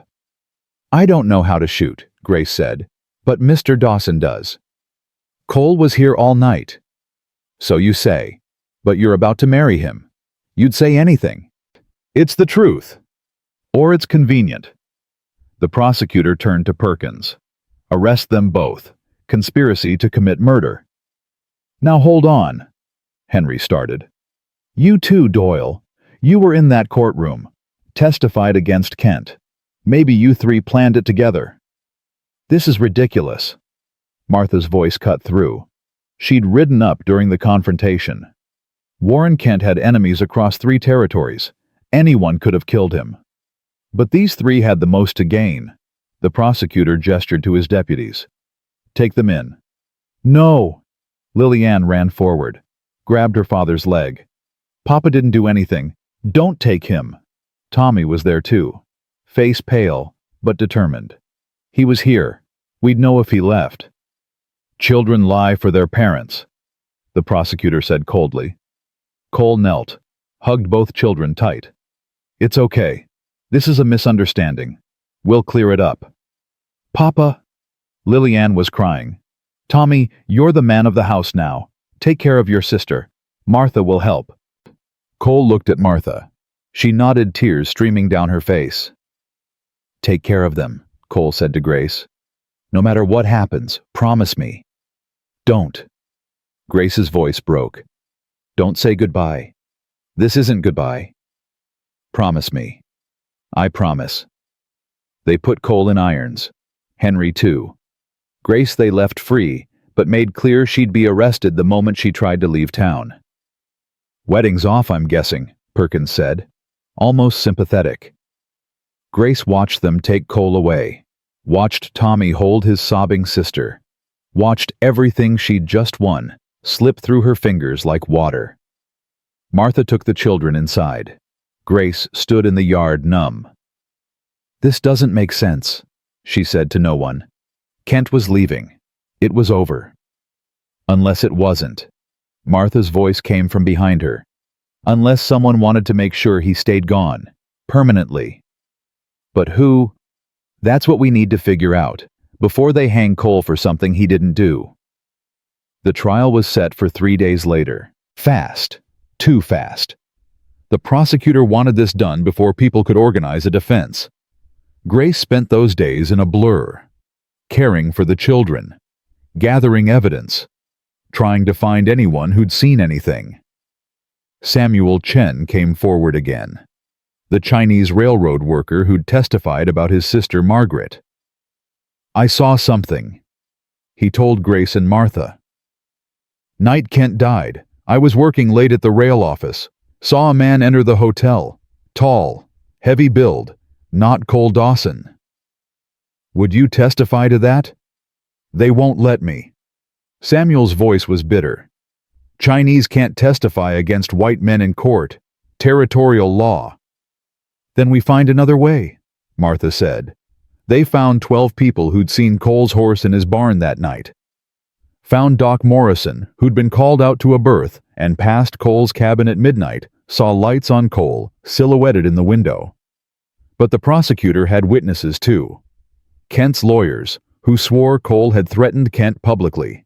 Ranch hands who claimed Cole had asked about hiring gunmen. All lies. But convincing lies. The courtroom was packed again. Different energy this time. Not hope. Fear. Grace sat in the front row. Tommy and Lillian on either side of her, holding her hands like lifelines. Cole was brought in wearing chains. He'd lost weight in 3 days. Face hollowed with worry. But when he saw Grace and the children, he smiled. Tried to anyway. Judge Hartley presided. Same judge who'd freed Grace, now deciding if Cole would hang. "This is a murder trial," Hartley said. "The territory will prove Cole Dawson conspired to kill Warren Kent. Defense will prove his innocence. We'll proceed according to law." The prosecutor stood, presented his case piece by piece. Motive, means, opportunity. Cole Dawson hated Warren Kent, threatened him publicly, had every reason to want him dead. And the night Kent died, Dawson has no alibi except people who'd lie for him. "That's not true," Lillian shouted. "Papa was home." Hartley's gavel fell. "The child will be silent or removed." Grace pulled Lillian close, whispered, "It's okay, let them talk. Truth will come out." She hoped. Martha stood for the defense, presented Doc Morrison's testimony, the timeline that made it impossible for Cole to have been in town. Dr. Morrison saw Cole Dawson at his cabin at midnight. Kent died between 1 and 2 a.m. It's a 4-hour ride to town. The math doesn't work. "Unless he had a Confederate," the prosecutor countered. "Henry Doyle, or Miss Porter herself. I was with the children all night." "So you claim." The prosecutor turned to the jury. Warren Kent was murdered because he stood between these people and what they wanted. Freedom for Miss Porter. Revenge for Mr. Dawson. They conspired together, and they should hang together. The courtroom erupted. Hartley's gavel cracked. "Order. We will have order." But Grace could feel it. The mood shifting. The jury's doubt. They needed something more, something concrete. Martha called Samuel Chen to the stand. The prosecutor objected immediately. "Chinese witnesses are inadmissible." "He's not testifying against a white man," Martha interrupted. "He's testifying about what he saw, a man entering the hotel. Unknown identity. That's observation, not accusation." Hartley considered. "I'll allow it." Samuel took the stand, described what he'd seen. The tall man with heavy build, the expensive clothes, the way he'd looked around before entering. "Did you see his face?" Martha asked. "No, but I saw his hands. He wore rings, 3 gold rings on his right hand. And Cole Dawson wears no jewelry. Everyone knows this." The prosecutor tried to discredit him, suggested he was lying to protect Grace, but Samuel held firm. "I tell truth," he said simply. My sister died because of Kent. But I want justice, not revenge. Justice means the right person pays. Grace felt hope flicker. Then the prosecutor called his final witness. I call Marcus Webb to the stand. Grace's blood went cold. Webb. The ranch hand who'd testified for them against Kent. The one who'd said Kent ordered Grace abandoned in the snow. What was he doing testifying for the prosecution? Webb took the stand. Wouldn't meet Grace's eyes. Mr. Webb, the prosecutor said, you worked for Warren Kent. You testified against him. Why?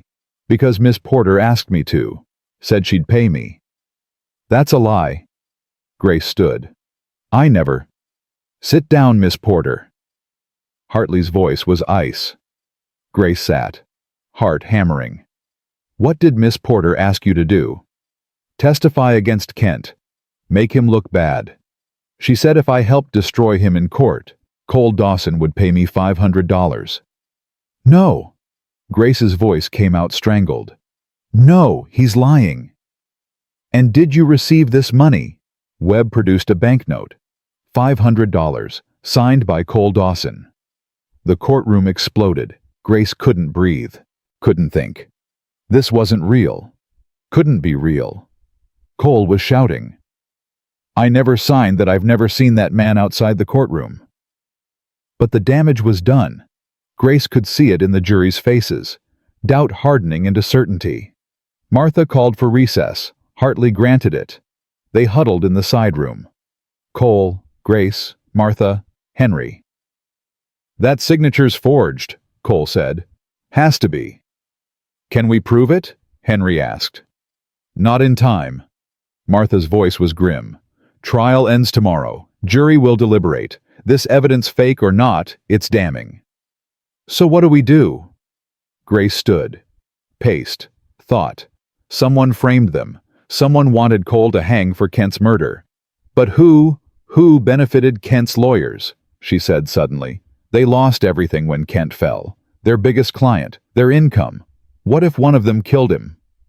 Why? Henry asked. Revenge. Or, Grace's mind raced. Or Kent owed them money. If he left town, they'd never collect. But if he died, his estate goes to probate. They could claim fees. Take what they're owed before the territory seizes everything. Martha's eyes widened. That's brilliant. But can we prove it? I don't know, but it's better than nothing. They worked through the night. Martha digging through financial records. Henry riding to town to question hotel staff. Grace holding the children while they slept, memorizing their faces, in case this was the last night she had with Cole. Cole sat with them. Chains removed during recess. He held Grace's hand. If this goes bad, it won't. If it does, you take the children, raise them, tell them I loved them. You'll tell them yourself. Grace, no. She turned to face him. We don't give up. Not when we're this close. We fought too hard to quit now. Cole pulled her close, kissed her forehead. I love you. Whatever happens, I love you. I love you too. Morning came gray and cold. Court reconvened. The jury looked tired, ready to be done. Martha stood. Your Honor, the defense calls Jonathan Pierce. Kent's lead lawyer, the silver-haired man who'd defended him in the first trial. Pierce looked surprised, stood reluctantly. I'm not a witness. You are now. Martha's voice was steel. Take the stand. He did, radiating hostility. Mr. Pierce, Warren Kent owed you money, didn't he? Legal fees are confidential. $20,000 for services rendered over 5 years, documented in these records. Martha slapped papers on the rail. He was leaving town. You'd never collect. That's speculation. Is it? You were at the hotel the night he died. Samuel Chen saw a tall, heavy-built man with gold rings enter the building. You wear 3 gold rings on your right hand. You're 6 feet tall. You weigh approximately 200 pounds. Pierce's face went red. I was visiting a client you killed, so you could claim his estate. Collect your fees before the territory seized everything. This is outrageous. I'm an officer of the court. You're a murderer. Martha turned to the judge. Your Honor, I request this man be held for questioning. Based on what speculation and coincidence? The prosecutor was on his feet. This is a desperate attempt. He wore gloves. Samuel Chen's voice called from the gallery. The man I saw wore gloves even though it was warm, like he didn't want fingerprints. Pierce stood. I don't have to listen to this. Sit down, Hartley commanded. I'm leaving. Bailiff, detain Mr. Pierce. Pierce ran. Actually ran for the door. The bailiff caught him. They struggled. Pierce's coat opened. A gun fell out. Small. The kind you'd use for close work. The same caliber that killed Warren Kent. The courtroom erupted. Pierce was screaming. He deserved it. Owed me money and was going to run. I worked for him for years. He owed me. You killed him, Martha said. And I'd do it again. But I'm not hanging while Dawson walks free. He hated Kent too. He wanted him dead. But he didn't kill him. You did. Pierce lunged at Martha. Henry caught him. Deputies swarmed. They dragged Pierce away, still screaming. Hartley banged his gavel, over and over until silence fell. This trial is over. The real killer has confessed. Cole Dawson, you're free to go. Grace couldn't move, couldn't process it. Free. He was free. Then Cole was there, arms around her, lifting her, spinning her. It's over, he whispered. It's really over. Tommy and Lillian crashed into them, all four of them holding each other, crying, laughing.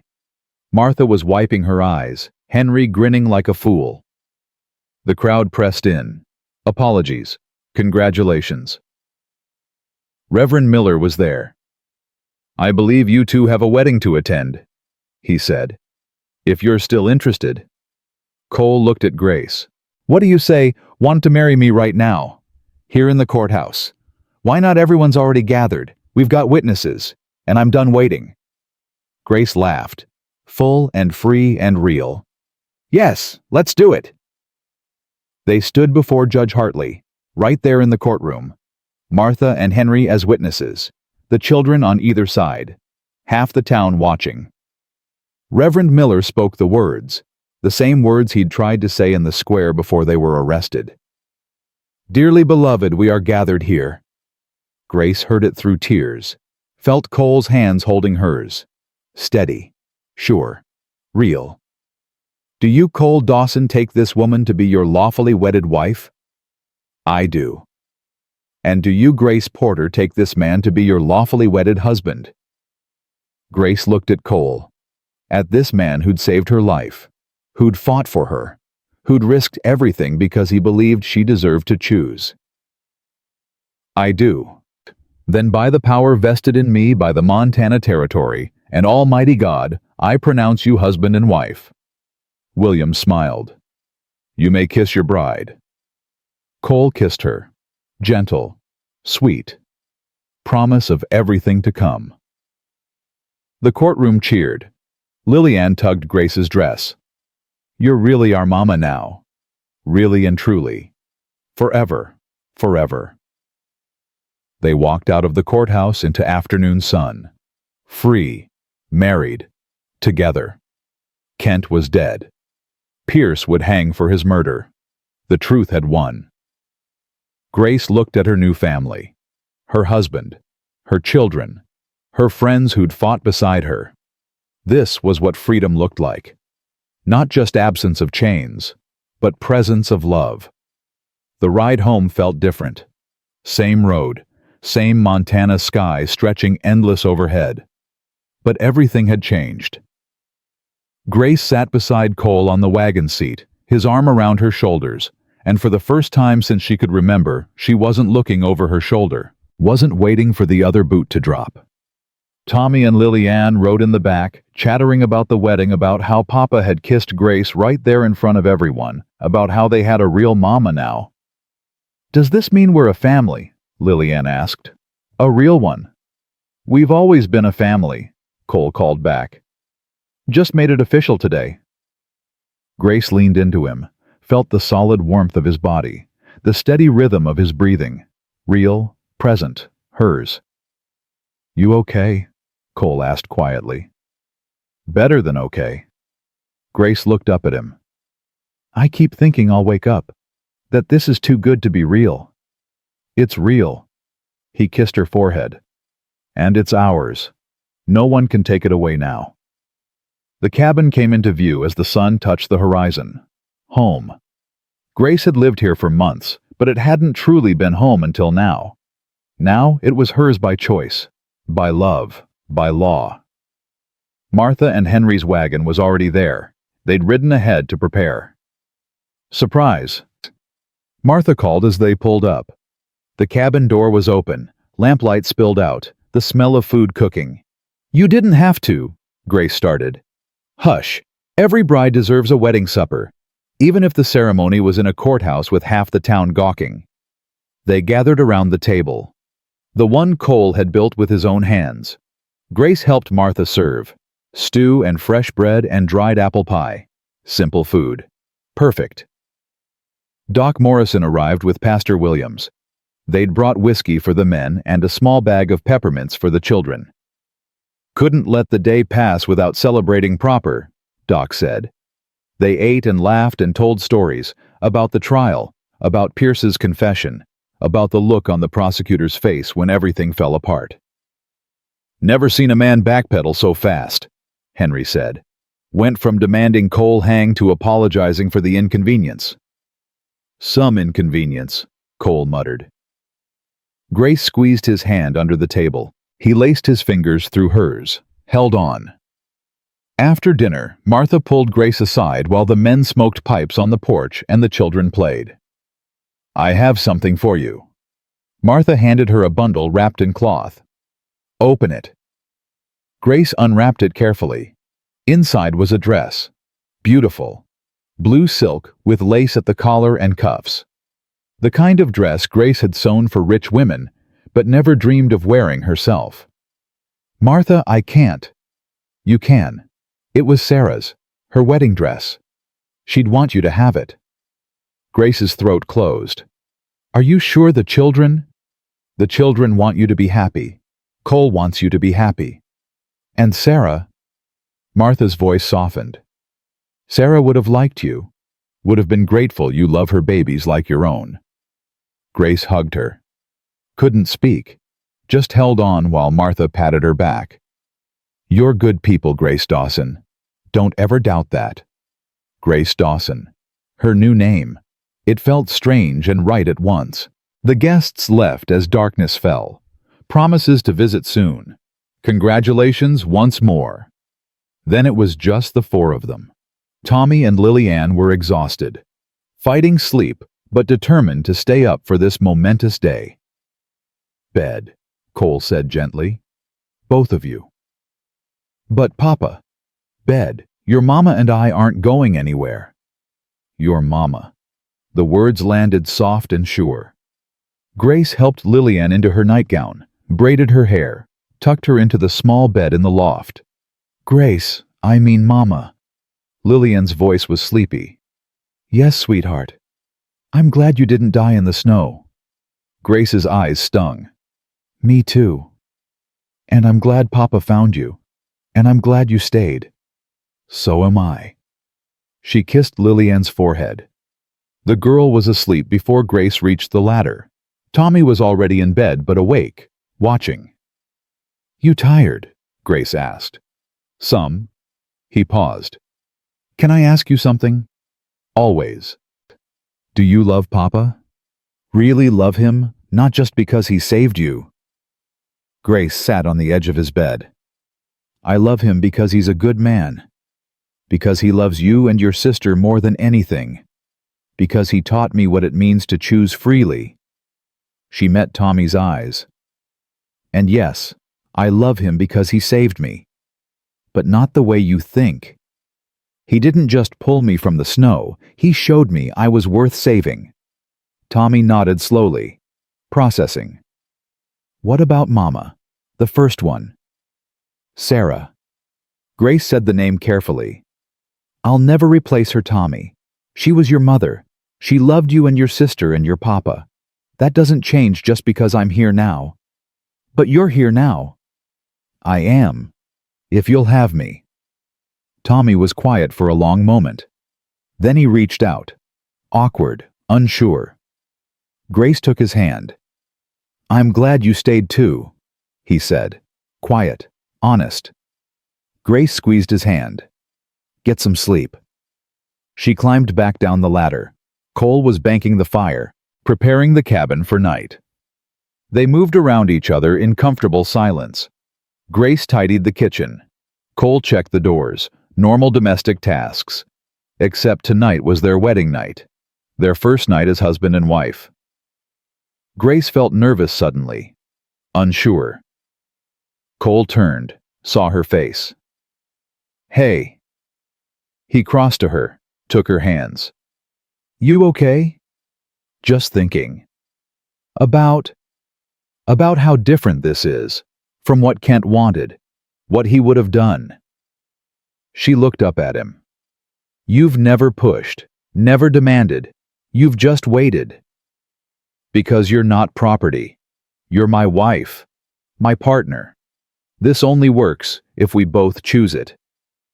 Grace felt something unlock in her chest, fear she'd been carrying without realizing. I choose it, she said.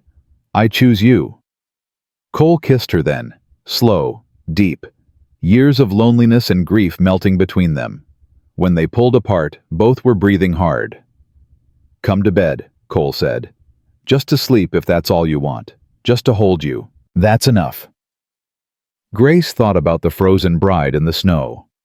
About the woman who'd chosen death over ownership. About everything she'd survived to get here. It's not all I want, she said. Cole's eyes darkened. You sure? I'm sure. He led her to the bed. Their bed now. And Grace went willingly, joyfully, free. Morning came soft through the windows. Grace woke wrapped in Cole's arms, his breath warm against her neck. She lay still, not wanting to break the moment. This was peace. This was home. Cole stirred, kissed her shoulder. Morning, Mrs. Dawson. Grace smiled. Morning, Mr. Dawson. They lay together in the quiet. No rush, no fear. Just the two of them, and the promise of the day ahead. Eventually, small footsteps sounded overhead.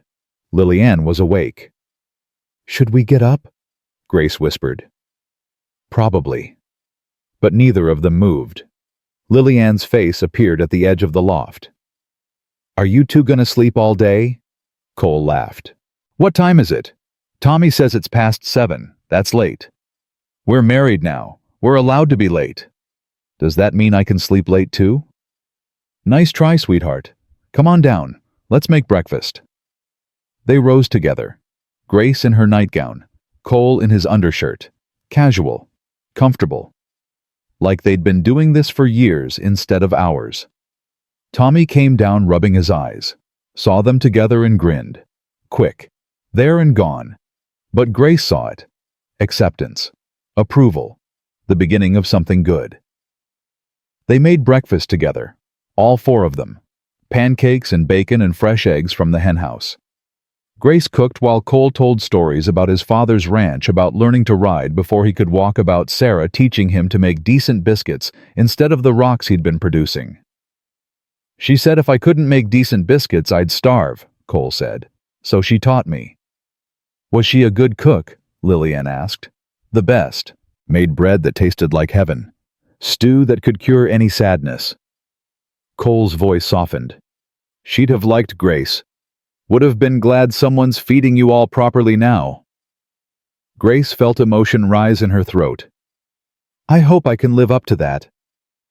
You already do. After breakfast, Cole taught Grace to milk the cow.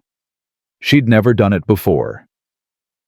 City girl turned seamstress, turned rancher's wife. Gentle but firm. Cole instructed his hands over hers. She won't give if you're timid. The cow, Bessie they called her, tolerated Grace's fumbling. Milk streamed into the bucket. Not much, but enough. I did it. Grace felt ridiculously proud. You did. Cole kissed her cheek. Tomorrow you'll do more. They worked through the morning. Cole repairing fence, Tommy helping, Grace and Lillian in the garden tending the small green shoots that had started to push through the soil. These are carrots, Grace explained. And these will be beans. And over here we'll have tomatoes come summer. Can we have flowers too? Lillian asked. Absolutely. What kind do you want? The pretty ones. Grace laughed. Then pretty ones it is.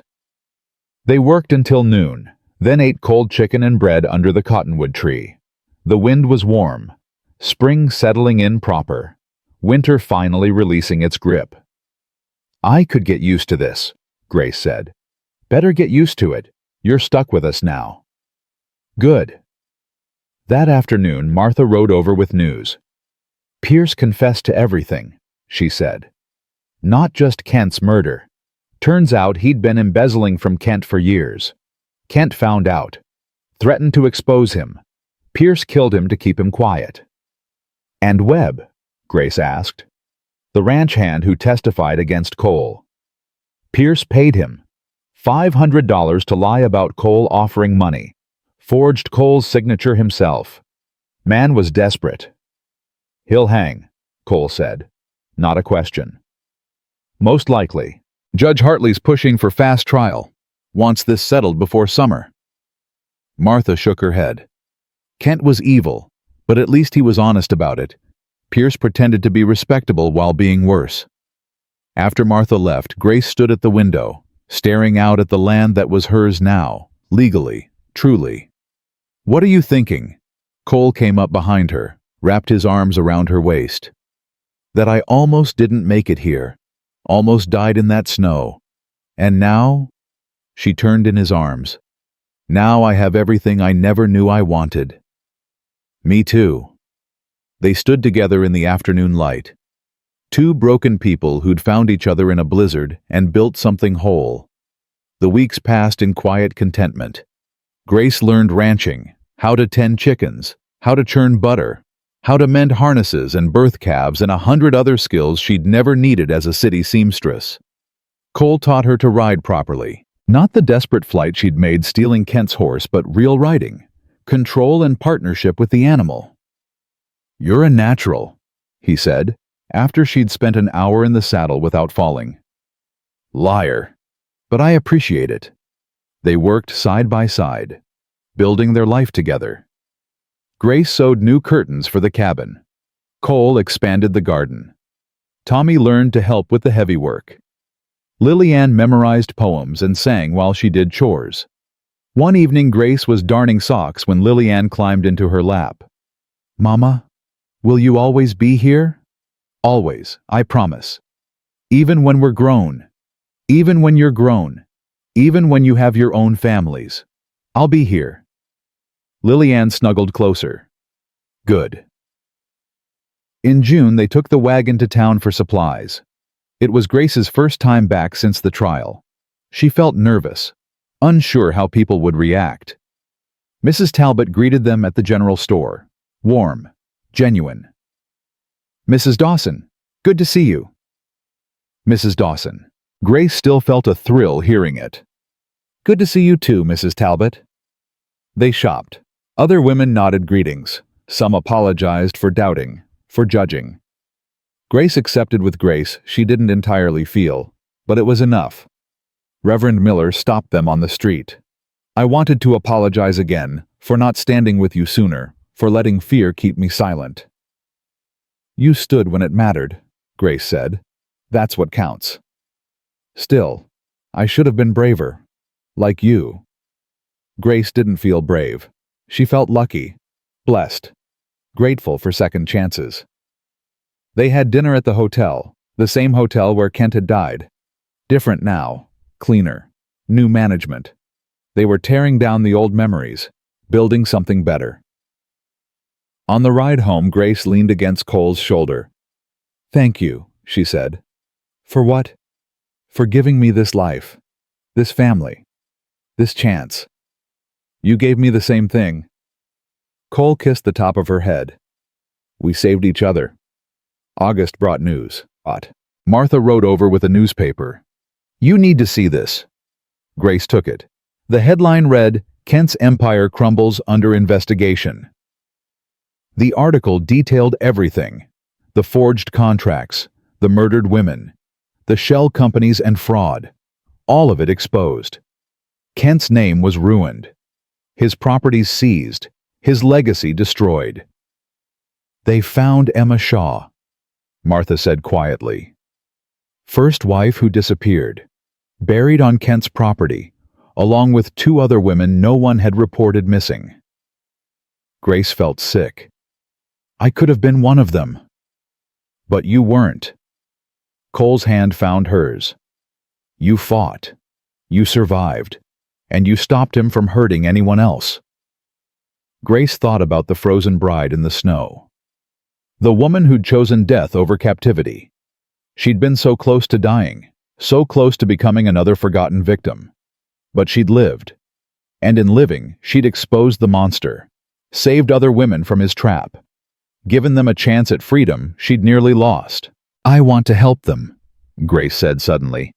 "The other women, the ones who signed contracts like mine, who are trapped." "How?" Martha asked. "I don't know yet, but there has to be a way. To find them, free them, show them they have choices." Cole nodded. "Then we'll find a way." September brought the baby. Grace hadn't told anyone, had barely let herself believe it. But her body knew. The sickness in the mornings, the way her clothes fit different, the new life growing inside her. She told Cole first. One night when the children were asleep, took his hand and placed it on her still flat belly. "There's going to be 4 of us," she said. "Well, 5 counting this one." Cole stared at her, processing. Then joy broke across his face like sunrise. A baby. A baby. He kissed her, fierce and tender at once. "When? Spring? April maybe? We'll need to expand the cabin, build another room, get—" He was already planning, already preparing. Grace laughed. "We have time." "Not much. Montana winters are long. I need to—" "Cole." She cupped his face. "Breathe. We'll figure it out." Tommy and Lillian took the news with different reactions. Another sister would be okay, Lillian decided. Or a brother. I'm not picky.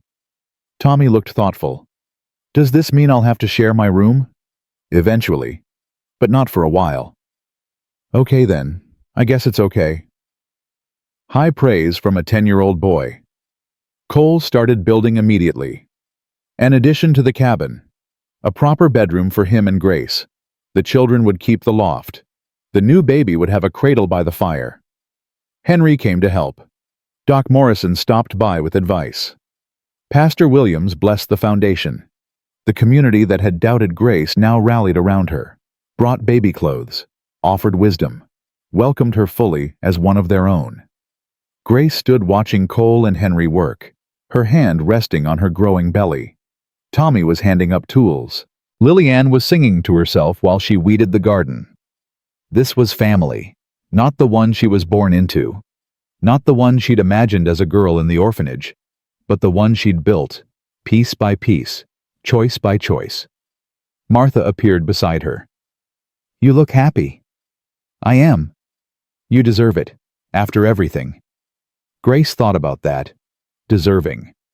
She'd spent so long thinking she deserved nothing, that she was worth nothing. Kent had almost convinced her it was true, but Cole had shown her different. Not through words, through actions, through choosing her, fighting for her, loving her even when it cost him everything. "We all deserve it," Grace said. "We all deserve to choose our own lives." Amen to that. Winter came early that year, snow in November, but the cabin was warm. The new room finished just in time. Grace sat by the fire in the evening, knitting small clothes for the baby. Cole read to the children from a book of fairy tales. "And they lived happily ever after," he finished. "That's not realistic," Tommy said. "Nothing's that simple." "No," Cole agreed. "It's not. Happiness isn't something that just happens. It's something you build, day by day, choice by choice." He looked at Grace. She looked back. They knew. They'd built it together. Through blizzards and trials and fear. Through choosing each other when it would have been easier to quit. Christmas was simple. A small tree. Homemade presents. Grace made new dresses for Lillian. Cole carved Tommy a knife. The children gave Grace a sampler they'd embroidered together. "Home is where the heart is," it read. Grace cried. Happy tears this time. On Christmas night, after the children slept, Cole and Grace sat together by the fire. "I have something for you," Cole said. He pulled out a small wooden box, opened it. Inside was a ring. Simple gold band. Nothing fancy, but beautiful. "I know we're already married, but I wanted you to have this. Something that's just yours, that no one can take away." Grace let him slip it on her finger. Perfect fit. "I love you," she whispered. "I love you too. More than I thought I could love anyone after Sarah. You brought me back to life."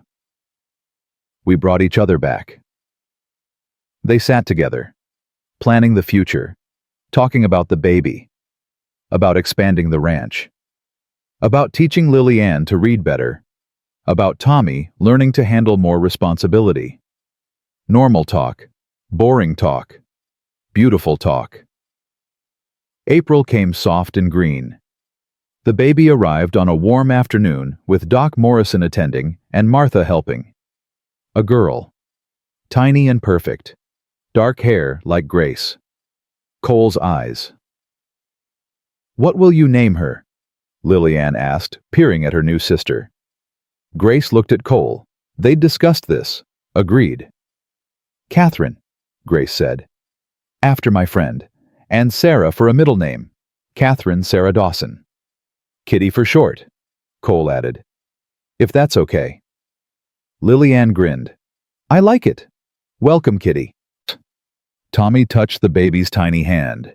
She gripped his finger. His whole face softened. "Hi, little sister. I'll protect you. I promise." Grace watched her children. All three of them now. Tommy and Lillian, who'd accepted her. Baby Kitty, who'd never know anything but being loved. This was worth everything. Every moment of fear. Every risk. Every fight. Summer brought visitors. Samuel Chen came with his new wife. They'd married in the spring. She was pregnant too, due in the fall. "We're building a home," Samuel said. "Buying land, starting fresh." "I'm happy for you," Grace said. "I'm happy for you too. You started this. Your courage. It gave others courage too." 3 more women had come forward after Kent's death, revealed their own contracts, their own escapes. They were free now, building new lives. Grace held baby Kitty and thought about the woman who'd nearly frozen to death, who'd had no hope, no future. Look how far she'd come. One evening in August, Grace stood in the garden. The vegetables were thriving. Tomatoes hung red and heavy. Beans climbed their poles. Carrots pushed up through dark soil. Everything she'd planted was growing. Cole came up behind her, wrapped his arms around her and the baby. "What are you thinking about?" "About how it almost didn't happen. How I almost died. How Kent almost won. But he didn't." "No, he didn't."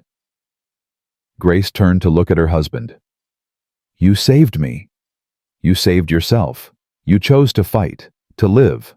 I just helped. We saved each other then." "Yeah, we did." They stood together in the fading light, watching Tommy and Lillian play, listening to Kitty coo, feeling the Montana breeze carry the scent of growing things. Grace thought about the frozen bride, the woman who'd had nothing, who'd been nobody, who'd chosen death because she couldn't see another way. That woman was gone. In her place stood Grace Dawson, wife, mother, survivor, free woman. She'd been pulled from the snow by a man who saw her worth, who fought for her freedom, who loved her enough to risk everything. And together they'd built something beautiful, something real, something that would last. The blizzard that nearly killed her had brought her home. The darkness had led to light. The ending had become a beginning. Grace looked at her family, her life, her hard-won happiness. This was what freedom looked like. Not just absence of chains, but presence of choice. The power to build your own life, love who you want, become who you're meant to be. She'd been property. Then she'd been rescued. Now she was free. And she would spend the rest of her life helping other women find that same freedom, that same choice, that same fierce joy of choosing your own path. The sun set gold over the Montana mountains, painting the sky like a promise. Grace Dawson smiled, held her baby close, leaned into her husband's embrace, watched her children laugh. She'd survived the blizzard, survived the darkness, survived everything meant to destroy her. And in surviving, she'd learned the truest thing she'd ever known. Sometimes the storms that nearly kill us are the ones that carry us home.